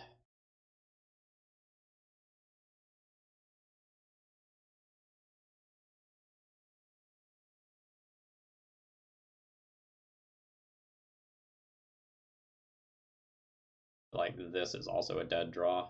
Well, not quite a dead draw, but real close to a dead draw. Because I just can't hit land drops to save my life.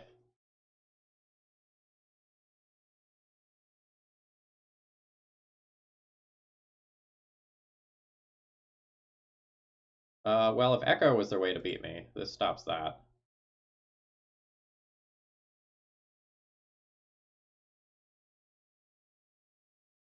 Worst control deck ever. Have all these finishers I can't. Fuck.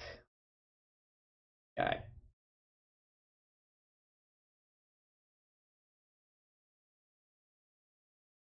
The worst part is this isn't even that good.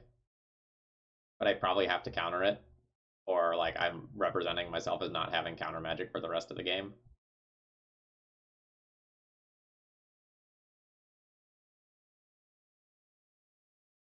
And I really have to pitch the pact because I don't have lands to play it right now. I don't know, maybe I keep the pact and hope to Drawn from Dreams into lands.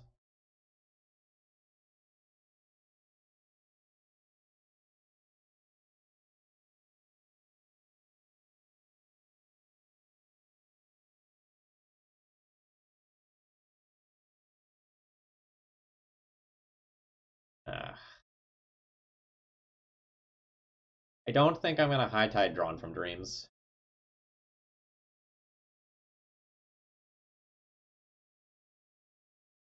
I'm gonna wait and actually try to play one of these two cards with this High Tide.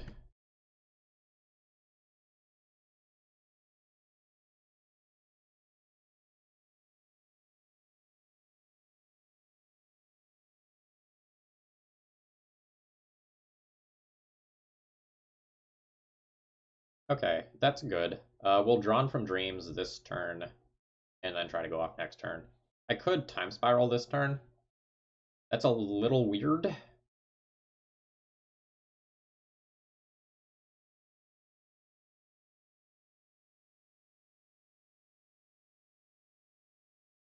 Like I can draw from dreams this turn, try to find a force of will or force of negation, and then something else to like untap so that my time spiral is significantly better next turn if I have to do that.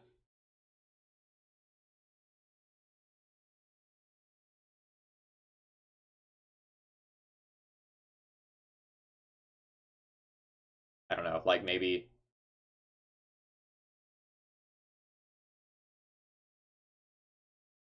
I don't have two force of wills to hit, so I only have two free counterspells to hit.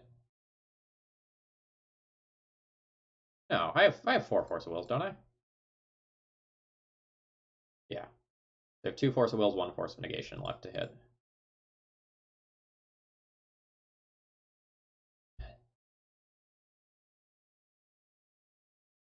I think I have a better chance of winning if I take this turn to Drawn from Dreams.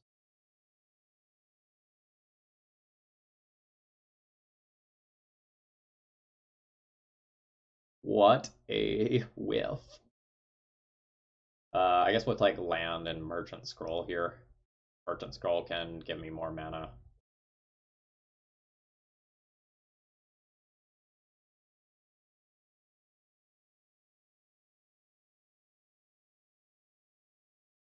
Oh no, we did use three forces. You're right, you're right.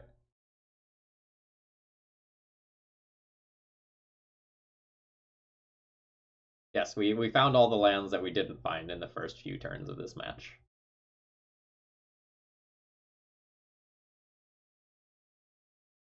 Gamble is potentially very bad for me here.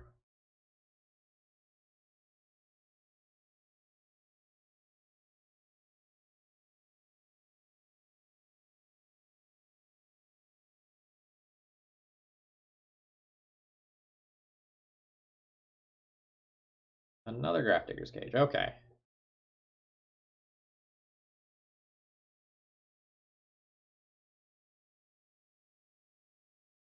So I'm doing this. And I'm doing this. And this is going to be one of those times where we kind of see what happens.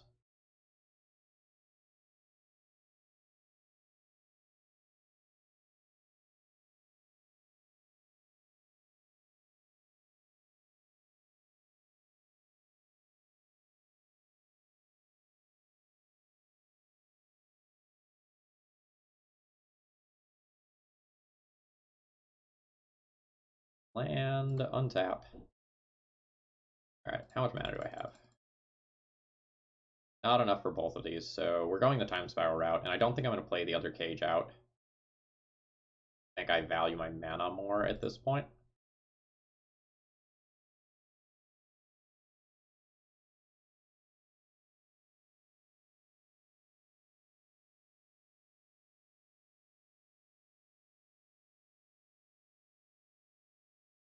That's fine.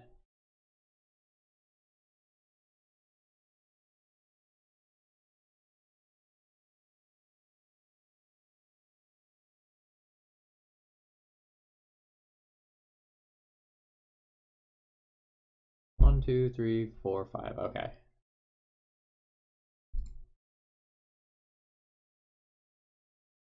So I can Merchant Scroll for another High Tide or another Untapper. I think I'm going to Drawn from Dreams first and see what that gets me.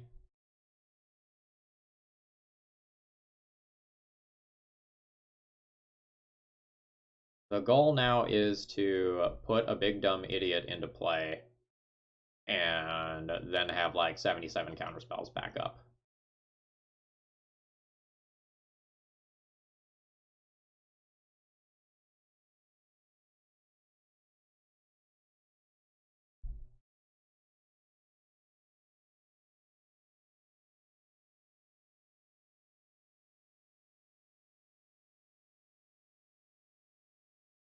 I'm going to take a Merchant Scroll and a Time Spiral just in case everything goes wrong somehow.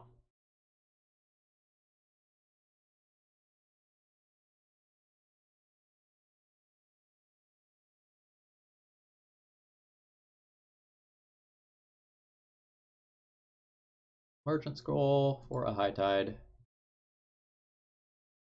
Cast a High Tide.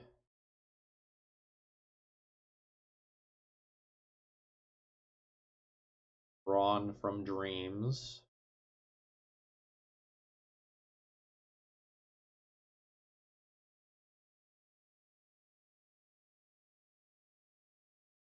That was utter garbage. Glad that I picked up the time spiral.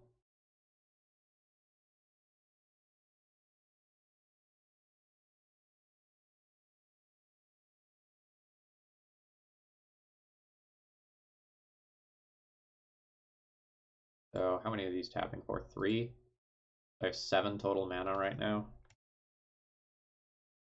So let's do a ponder. Yeah, I guess we're time spiraling again since our hand's so bad.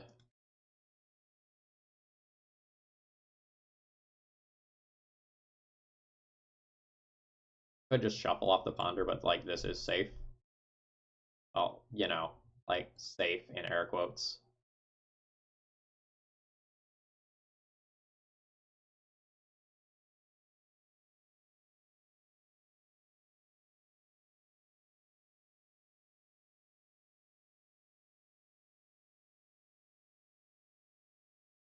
Come on, RNG. All right, Brainstorm is insane. That turns everything into Force of Wills. We'll Merchant Scroll to shuffle. Like, we just need to cantrip into a big dumb idiot. Cunning Wish do anything cool? I guess I can Cunning Wish and Blue Sun me. Not crazy, given the amount of mana that I have. I don't know that I'm ready for that yet. Maybe I am. My hand is just so bad. Let's take Cunning Wish, though. Let's do that here. And we Brainstorm. Alright. Alright. Put back. Yikes. Back Force of Will Time Spiral. How much are these tapping for? 4. So I need to leave 2 of these lands available in order to go and cast stuff that matters.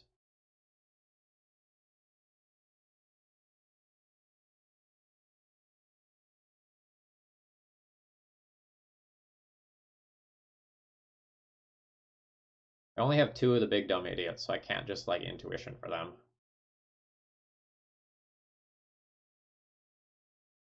Alright, I found one. We'll put back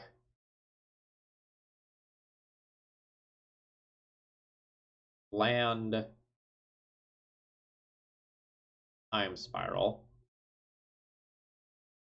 Cast a big dumb idiot.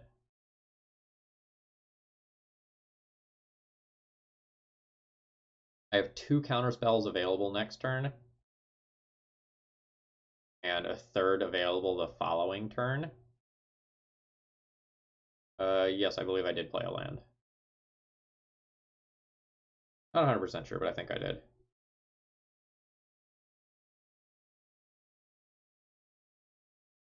I can turn my Cunning Wish into a different blue card. Like, I can turn it into active negation. That's probably good. I don't think Turnabout does a lot. Like, tapping my opponent's 1 land or 1 Lotus Petal isn't great, right?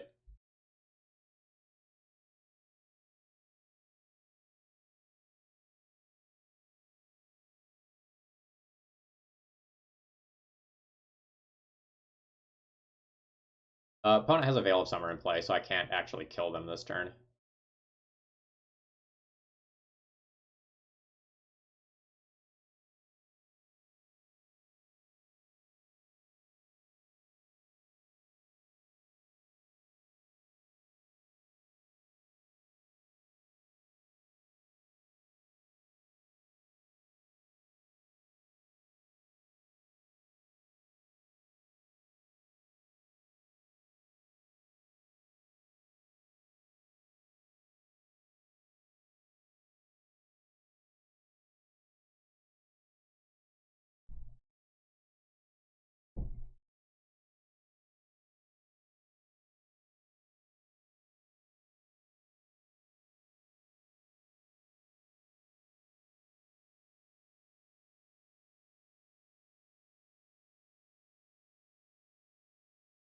Alright, so I have to counter a Goblin Charbelcher. A great Force of Will target. Actually, I'm not casting any spells next turn, right? Maybe that's the Pact of Negation target.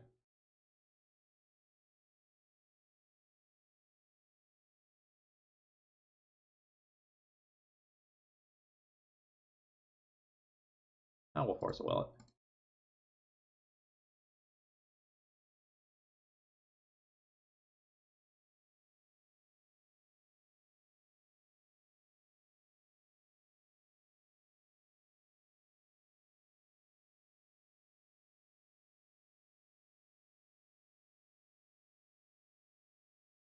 I think I packed that.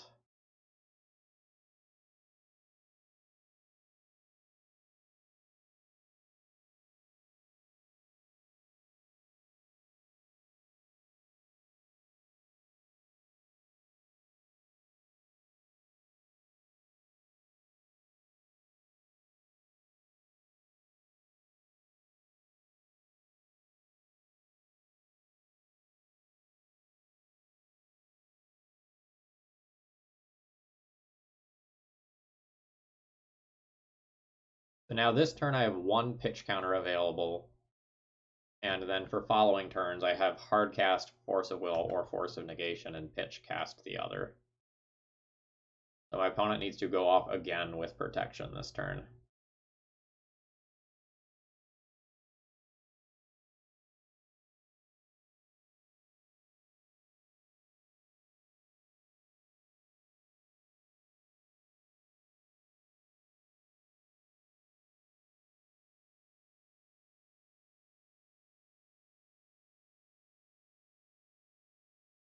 A Burning Wish? What does Burning Wish get?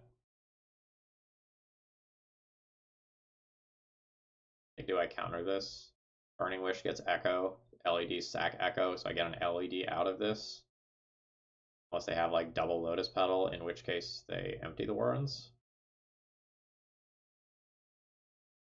I think I let this go.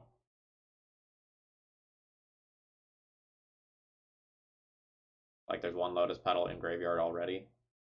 It has to be double Lotus Petal. It can't be like Lotus Petal Mox or anything like that. Very statistically unlikely to have that.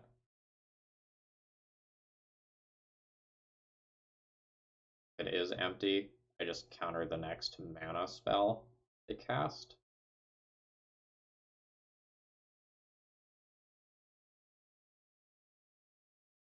Oh no, they can sack. I was thinking about their cards in hand. They can just sack LED here. But I think they let that resolve, right, without cracking LED? And then if they cracked LED, I would just counter the Burning Wish. Burning Wish for Gamble.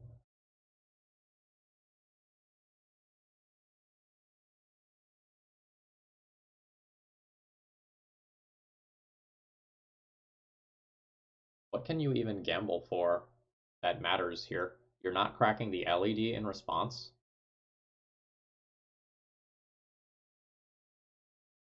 You're not at enough mana to do anything without cracking the LED. Yeah, go for it.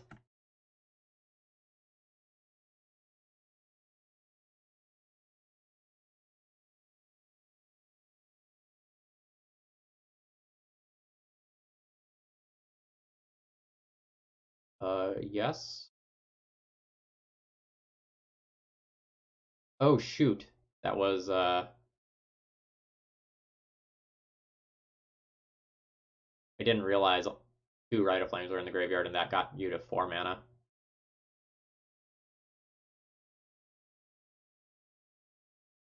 Oops.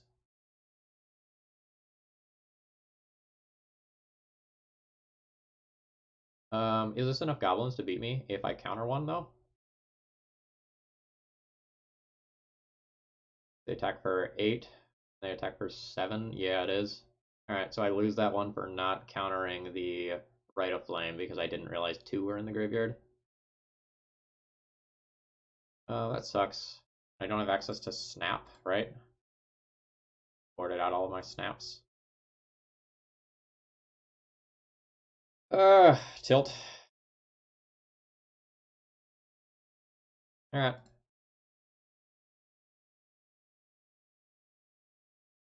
I attack for 5, put my opponent to 15. My opponent attacks for 10. Yeah. Alright. GG's.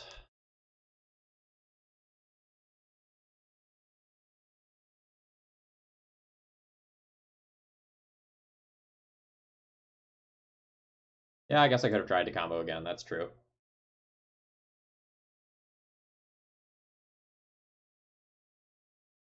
That's okay. Um, I'm not comboing in 4 minutes anyway. Like, not at my proficiency level. I'm good with scooping there.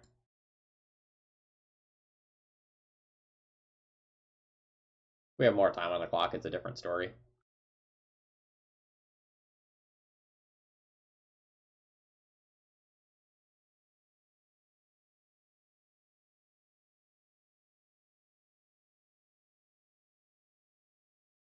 I was dead to clock. Like I'm not getting lethal in 4 minutes when I've played High Tide on stream 4 times over 3 years. That's not happening. So like I technically have outs, but not outs that I can do in that time.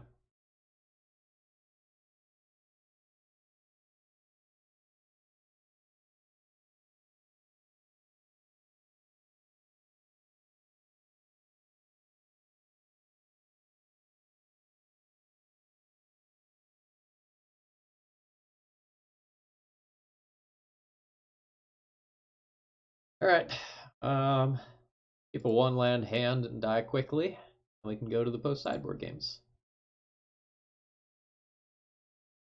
where I don't sideboard. Those are lands. Like Merchant Scroll is great, but I don't think I get to take it when I'm whiffing on lands here, which is super unfortunate because I need that card. I guess I can take Merchant Scroll and Brainstorm and really lean on my 2 cantrips to make the rest of the hand okay. I guess that's what's happening. We're hoping for a quick, like, High Tide turnabout Sphinx to matter. Alright. We are playing against elves, so we don't have to worry about stack-based interaction. That's good.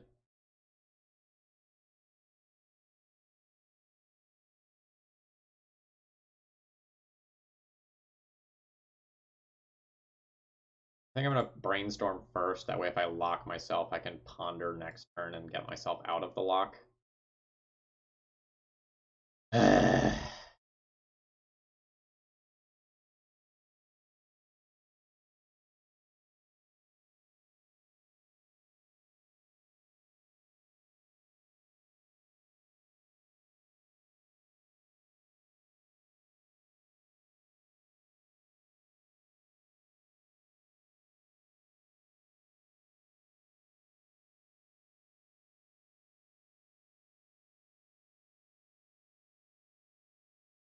What a frustrating league. Dig 3 deep. Whiff.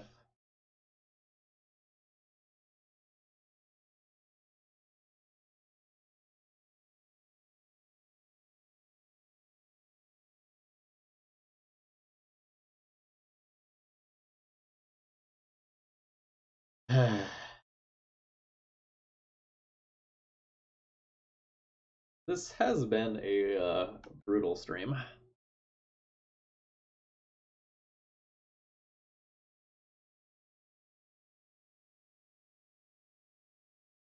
Yep, do your thing.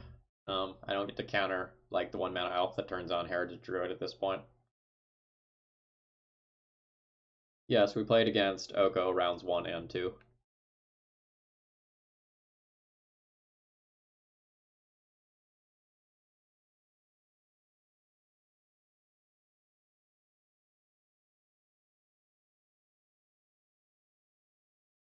Draws have been bad. Like, not going to claim that I played perfectly this league because, like, obviously I haven't. I made a mistake that lost me the last match.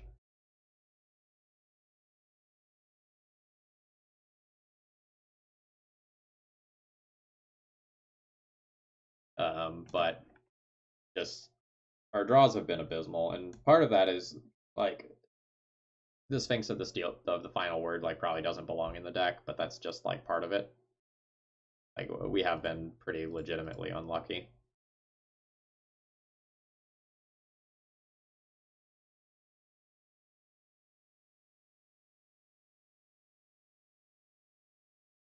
Yeah, I don't know that I can shuffle with the first ponder though, right? Like elves can goldfish me relatively quickly, so I need to like work towards the parts of my hand that are actually good and take a risk.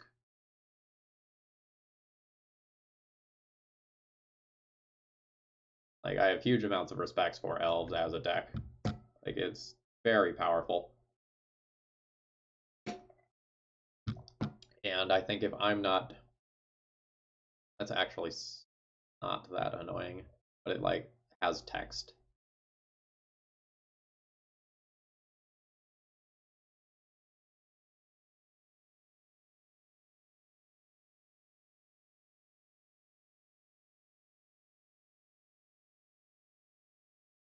So now I just need to rip a land and we can attempt to do some time spiral stuff. All right. Let's go.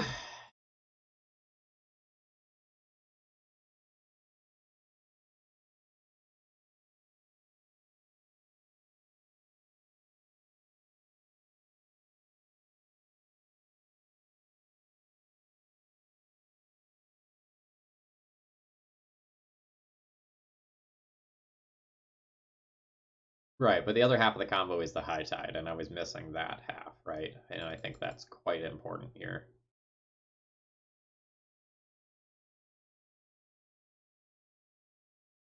Like I think if I shuffle looking for lands and then spend 3 or 4 turns looking for a high tide, I'm in very bad shape.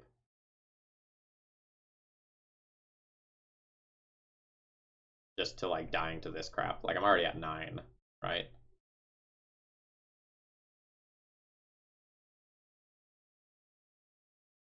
Now I lose my turnabout here as well.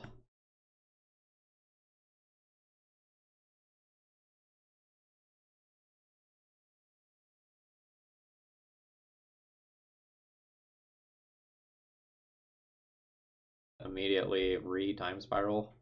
They're only tapping for 2. So I have 8, 9, 12 mana. I guess we brainstorm and try to turn hand into not crap. We have failed. Now we ponder any order, shuffle, yes. App. App, I guess, generates mana, so we'll do it.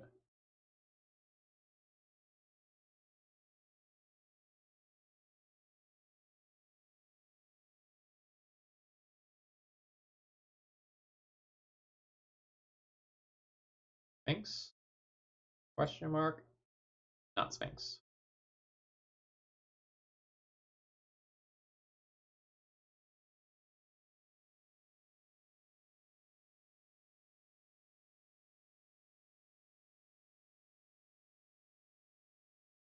So now we're fully at the mercy of this ponder to find something to allow us to continue going.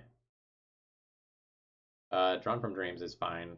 Cunning Wish good enough at this point? Cunning Wish is not good enough at this point. So Storm count is 8, 9, 10, 11, 12. Mill for 36.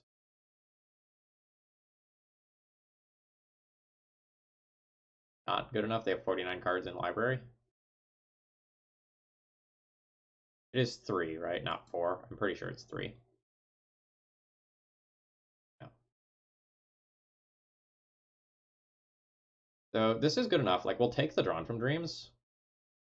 We'll put the Cunning Wish below it.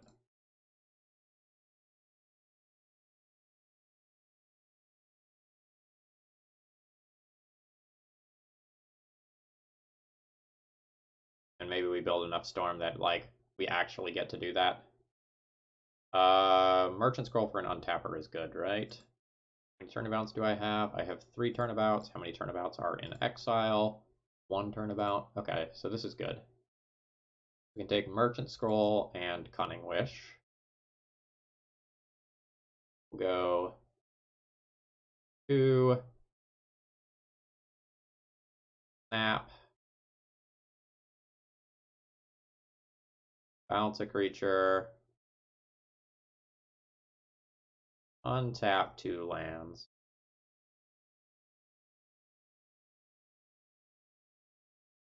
We'll Merchant Scroll for a turnabout.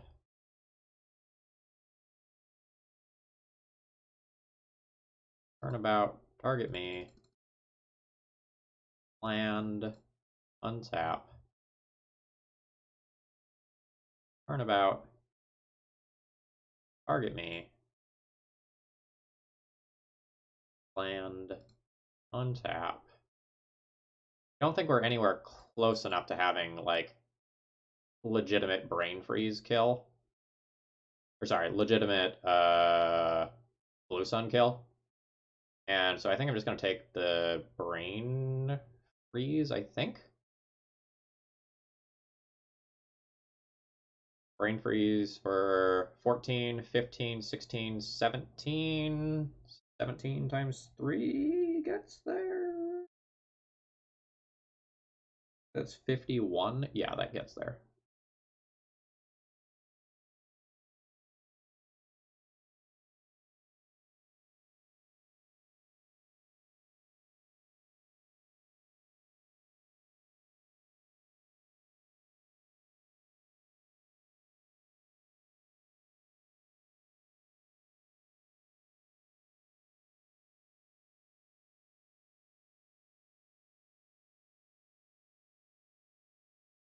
Well, we have a non-deterministic choice of like get brain freeze myself for about 10 cards. But I think I have a greater chance of fizzling. Like I don't think my opponent is running an Emrakul or anything.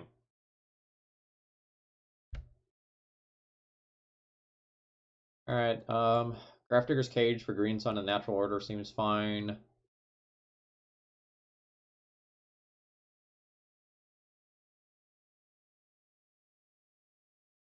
Probably it.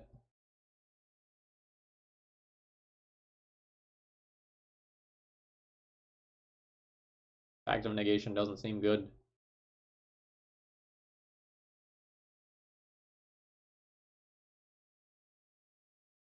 So Merchant Scroll gets blue instants, so Merchant Scroll can't get Time Spiral.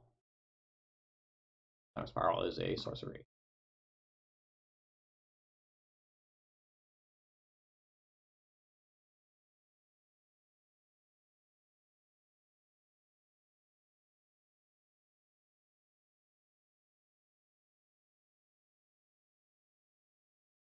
So I wonder how good Snap actually is. There's going to be a lot of times where even though my opponent has creatures, they can invalidate a Snap using Wirewood Symbiote or Quirion Ranger. So I'm actually kind of inclined to cut a Snap despite the fact that my opponent has a billion creatures.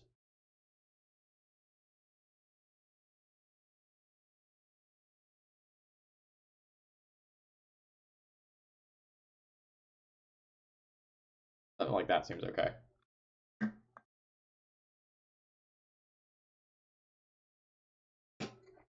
My opponent's deck is a better version of my deck.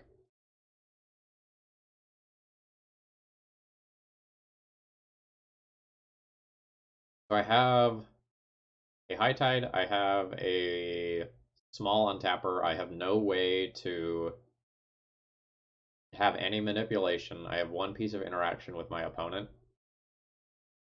I don't think this is keepable. Like this does nothing. This maybe does something.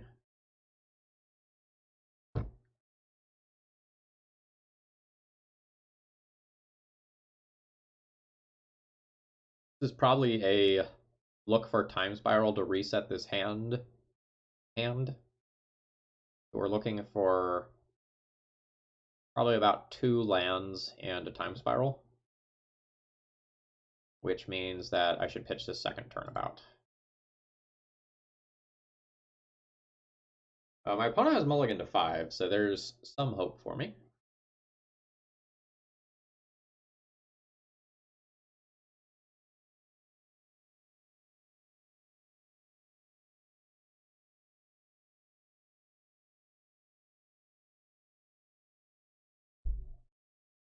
Oh, great. It's with black, and they're fetching it early, so that might mean that I have discard to worry about, in which case my fragile house of cards can fall apart.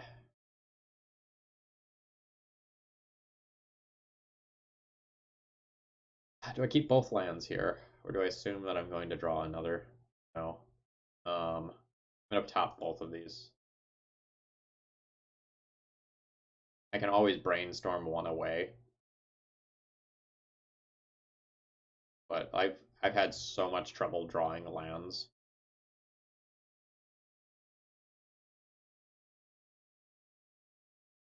I don't know which one of these this is going to take.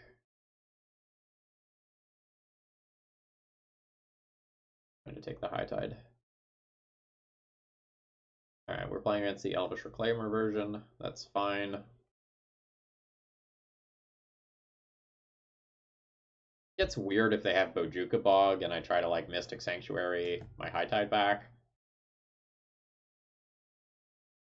We'll see where that goes though. Oh, so many colors.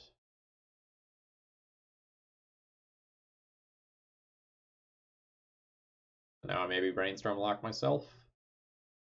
But I have a lot of things to get out of it, like fetch land gets yikes.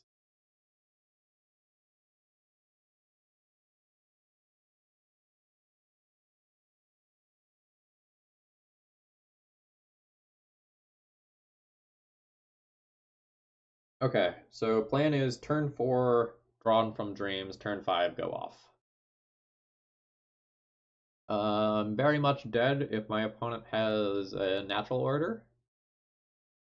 But they might not be playing the natural order plan post sideboard. We'll find out.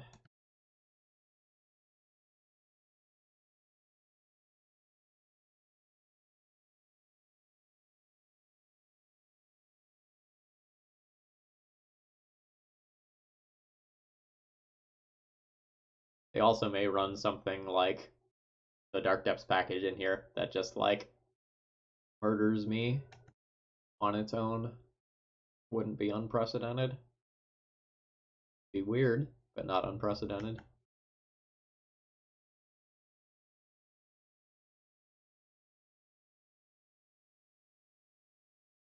No, I think we keep the Mystic Sanctuary. It lets us like try to go off 2 turns in a row or rebuy stuff from discard.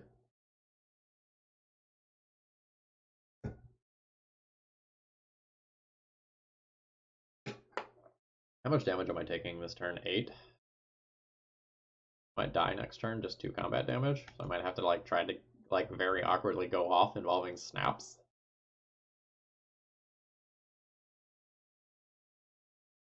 I do not want to draw a land, so let's fetch and do my marginal thinning.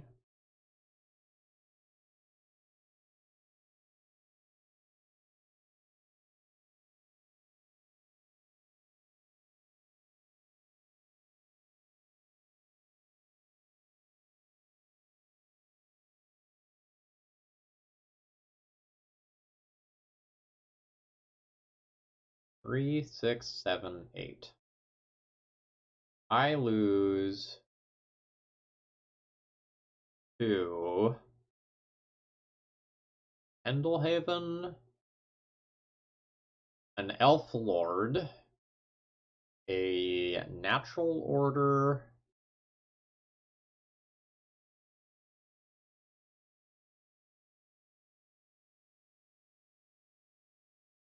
I think that's it.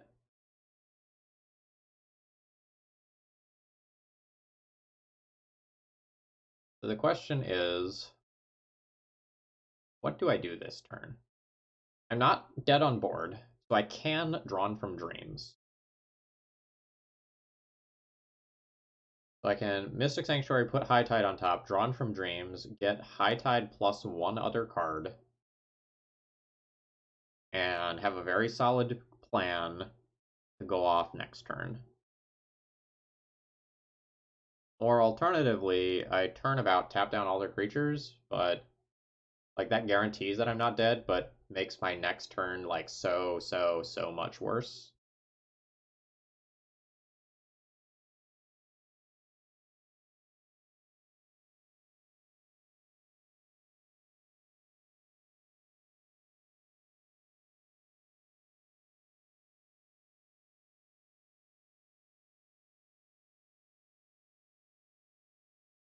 It's not impossible. It's extremely statistically unlikely.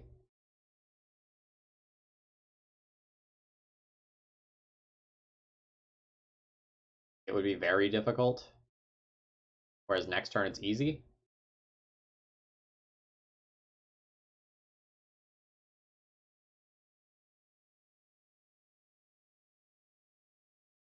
I think I'm gonna lose to something random like crop rotation for Dryad Arbor or Pendelhaven or Natural Order in order to like very much guarantee that I can go off next turn.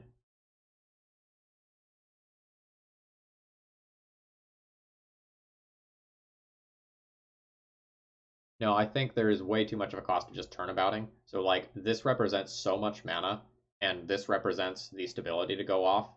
So like next turn, I'd be trying to go off from a worse position if I turnabout. Like turnabout keeps me from dying, but doesn't put me into a position where I'm likely to win the game. I think it is very wrong to turnabout. Yeah, so this will get me my second high tide, and probably time spiral.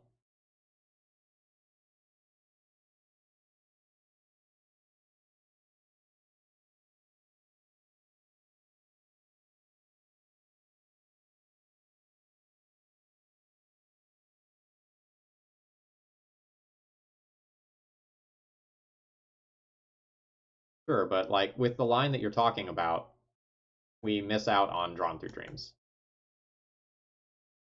Oh, I missed Wirewood for Dryad Arbor.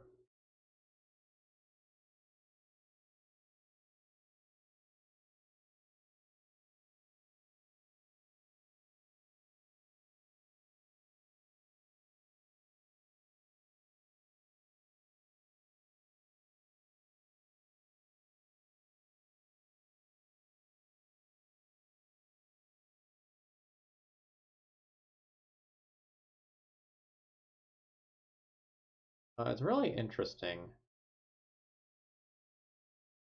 Oh, okay, so they got Cavern of Souls for Archon, so they have the stupid large idiot, and then they just put that on instant, and I can't possibly win.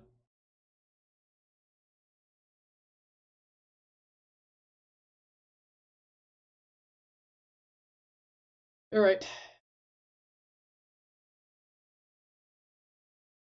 Yeah, I can't beat that. My bounce spell for that is an instant.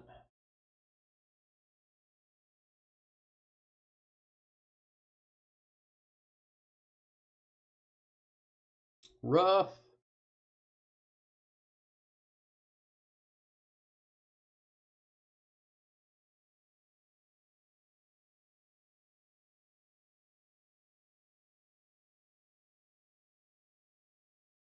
Um,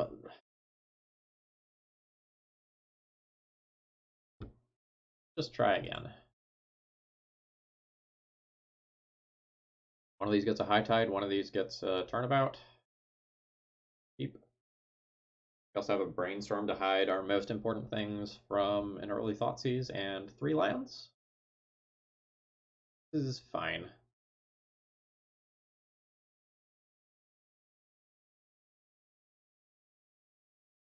Yeah, every land that involves passing, every line that involves passing with the turnabout up puts you down so many resources to actually try and go off the following turn that I don't think those lead to winning the game the vast majority of the time. So like I'm playing to win, and the turnabout line is playing to not lose, and I think there's a huge difference here.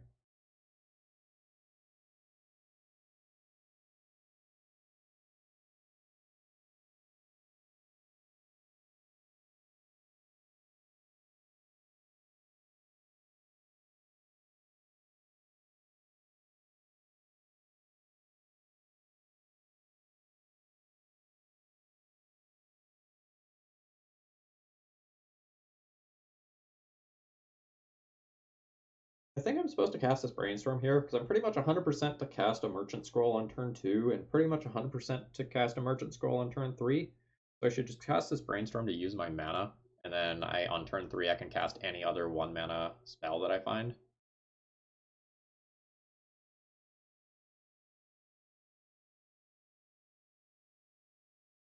What do I want to shuffle away? Do I want to shuffle away land 4? Or do I want to shuffle away Snap? I think I want to shuffle away Snap.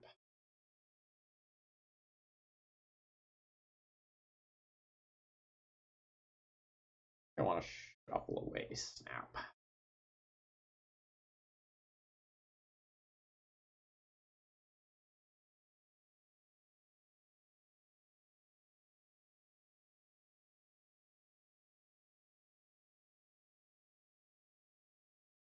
Yeah, I think we're pretty unlikely to successfully just like a 100% go off on that turn cycle if we just try to go for it.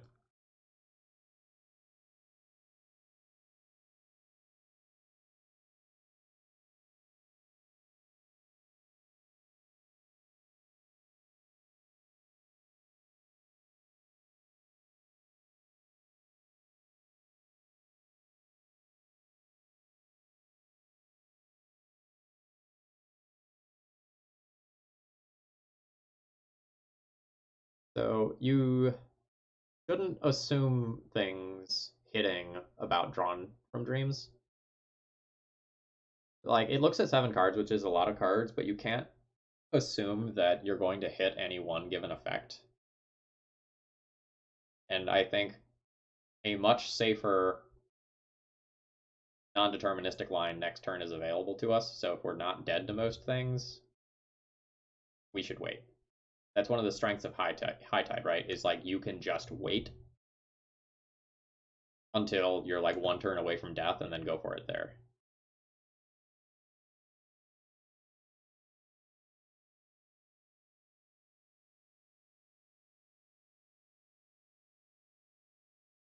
Uh, so next turn I get to do cool things.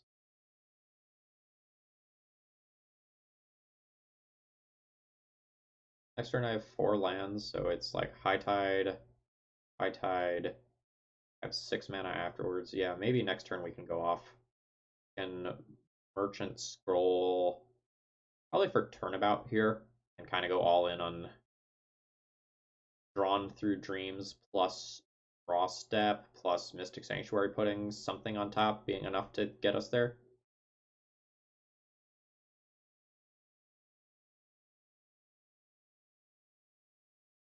Another piece of discard sucks a lot.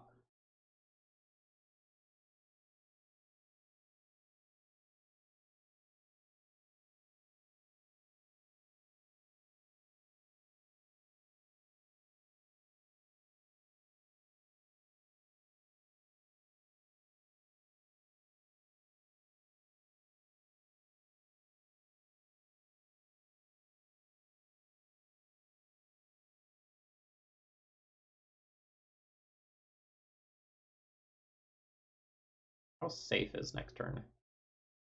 Next turn is play Mystic Sanctuary, put Time Spiral on top, high tide, 1 mana floating, 7 mana total.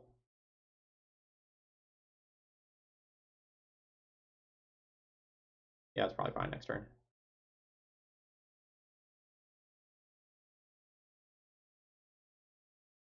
Ojuka Bog, though, gets weird. My opponent actually has access to that card.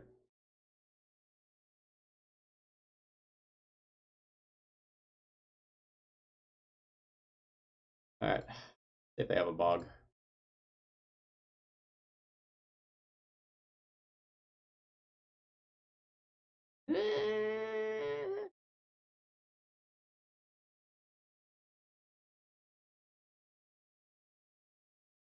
You have a bug.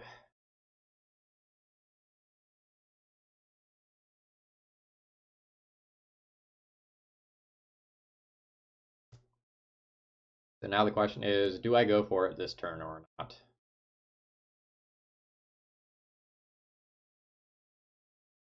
I don't have to go for it this turn. I can just like cast Drawn from Dreams and then try to go for it next turn. I really need to hit a time spiral to go off this turn, and one of them just got exiled. I have 4 time spirals. I do have 4 time spirals.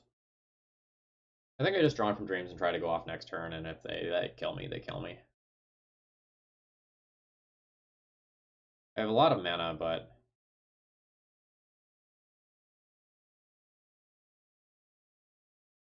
yeah, I will move through combat. I don't think that 1 green mana matters, but we'll find out.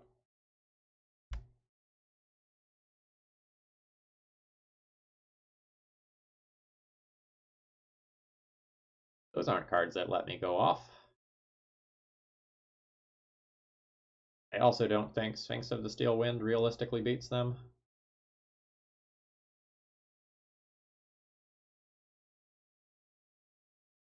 I am going to take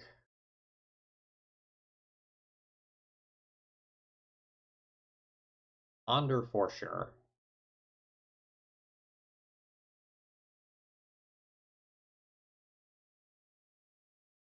And then it's a question of like, do I want Brainstorm or do I want Island? If I start going off, there's a decent chance that I find another land. So I should maybe just take more looks at card by taking a second cantrip. Well, another Mystic Sanctuary isn't exactly insane. I guess, like, it gets me what I already have.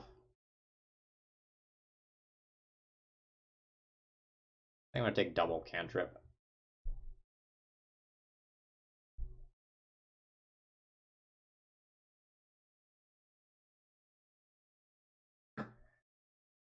And if opponent can kill me, they can kill me.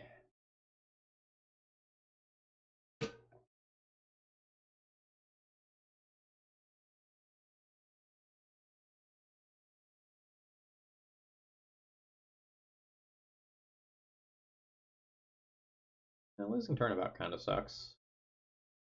Maybe we can deal with that, though.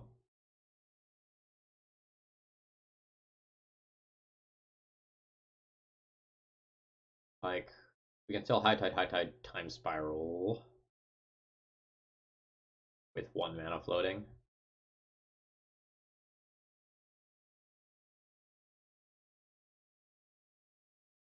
gonna be kind of weird whether or not I actually like start going for some of these things before I'm safe to.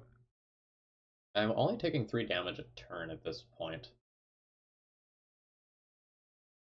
which is nice, but the more time I give my opponent to draw a discard and Veil of Summers and things like that, ends up being kind of problematic.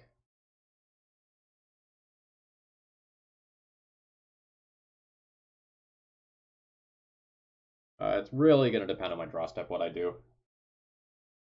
Like hitting land versus not land versus dig or versus drawn from dreams, not dig through time. Blah.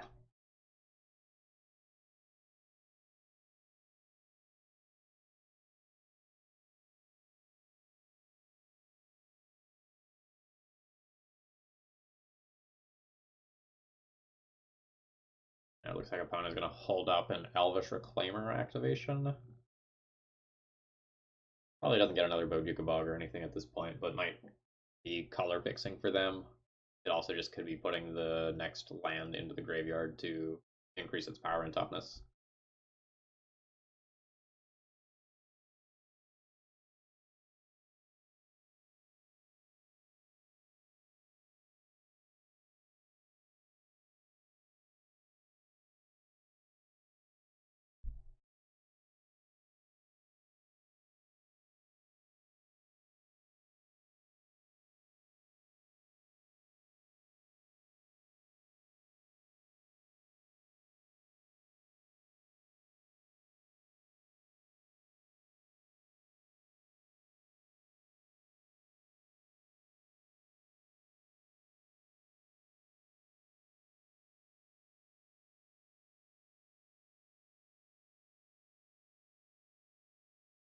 Cunning Wish gets a turnabout.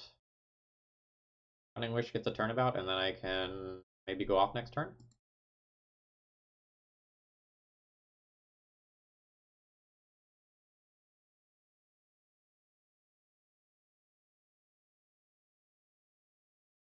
I go off now. Play land. High Tide, 1 mana floating, 7 mana total, down to 5 mana. Snap Wirewood Symbiote up to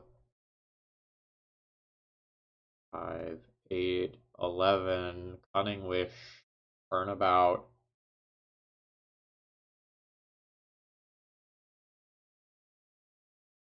I'm at the mercy of the top of the library. I don't think I feel safe enough doing that. I think I'm going to set up going off next turn. Put back one of these and one cantrip.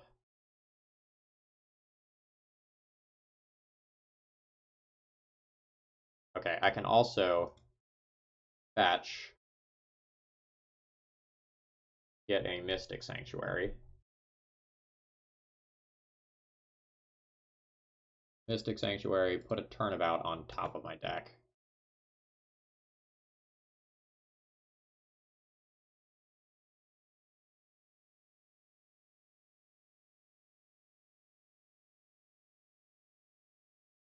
Maybe should have pondered first, in case my other two cards are bad. That was a misplay. I'm just like trying to take actions quickly. Running low on time. Thanks.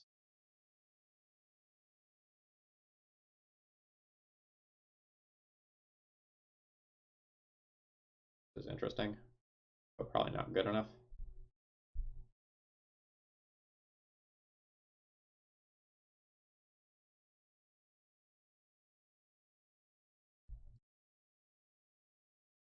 Just get a tiny bit deeper here.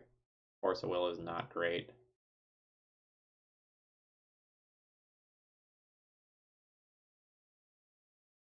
Ah, I messed up with this Mystic Sanctuary.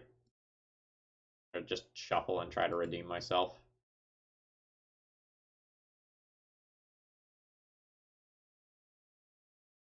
I should have played Ponder, then like looked, shuffled, then put the card on top of my library. That was a mistake in my haste.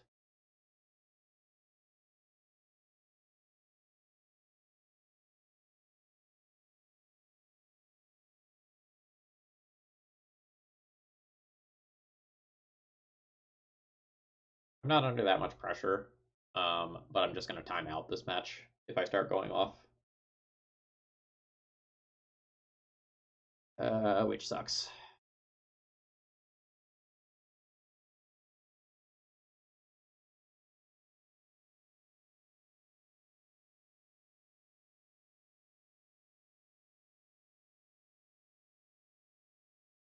I do not think that I can go off in 4 minutes. I absolutely do not think I can go off in 4 minutes.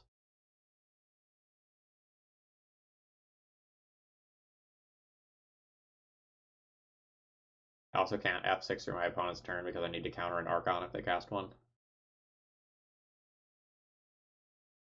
It's really going to be like closer to 3 minutes and 30 seconds by the time that it gets to my turn and I've drawn and figured out what I'm going to do. Nope. Yeah, I don't think that can resolve.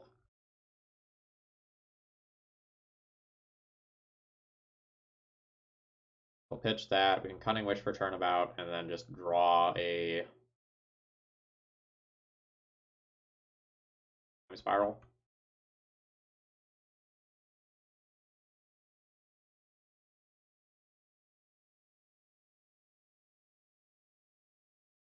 Now, I just actually do not think I can do all of the mechanics necessary in that amount of time while also doing math. I'm also just dead next turn. Yep, alright. Good games.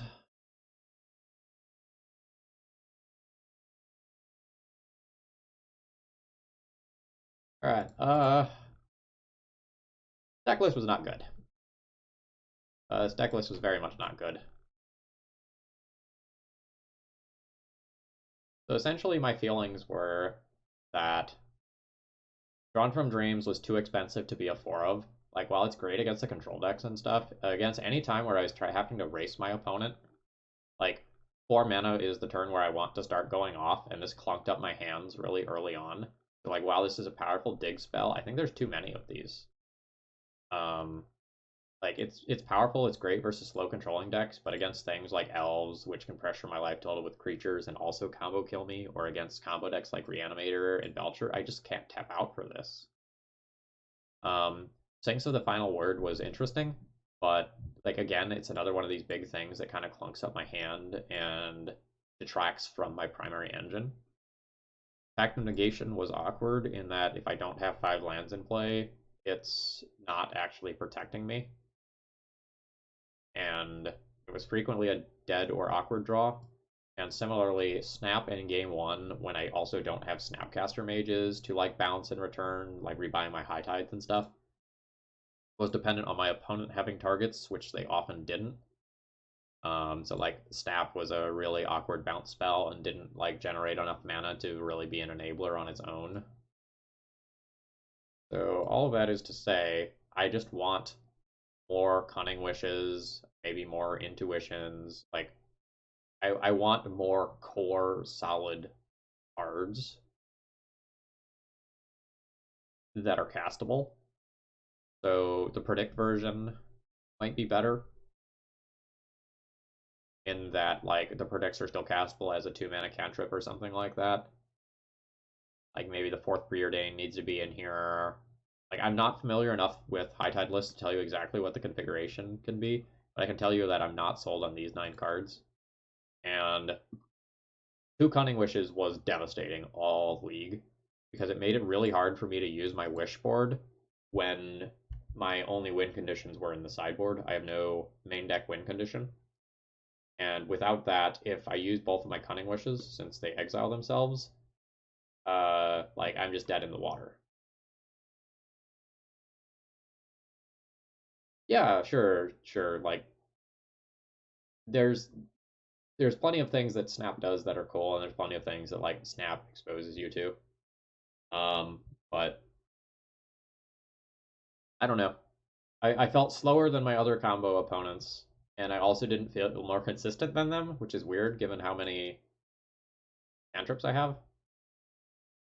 But I just got stuck and couldn't do things in a lot of rounds. I don't even know what retraced image is. If I don't know what it is, I'm gonna assume that it's bad. Yeah, like I ran a little badly. Like we'll fully admit that, and I also made some play mistakes, and I fully owned up to those. So like we should have gone 2-3 instead of 1-4, like just due to me not countering a spell because I miscounted number of cards in graveyard. Like that is what it is. But like I did not feel like I had anywhere near the ability to like outplay and lean on the strength of my deck this round. Like I felt like I tripped over myself too much. Like yeah, there were times that we got unlucky where it's like okay, I'm 43 cards deep and have seen two or three lands in that time. There was plenty of that, but I don't know. Just it just felt clunky as a whole. Too much fat. All right, I think that's all I have for you for today. I'm going to maybe stream some Monster Train tonight. If the girlfriend is playing Dungeons and Dragons tonight, I'm going to stream a Monster Train run or two. I hope you all have been enjoying that. YouTube series is really fun to record. I'm up to Covenant 25 now. That game is gas. So probably stream a bit more of that. And I'll probably start working on various um, brewing contest related things starting on Monday. It'll probably take me a week or two to like process all of the deck lists and like figure out what the winners are and talk with some of the folks in the Discord about like narrowing down the last couple of choices. But that's the general idea.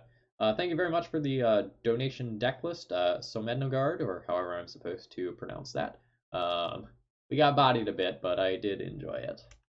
Let's uh, let's just kind of purge that one from the queue.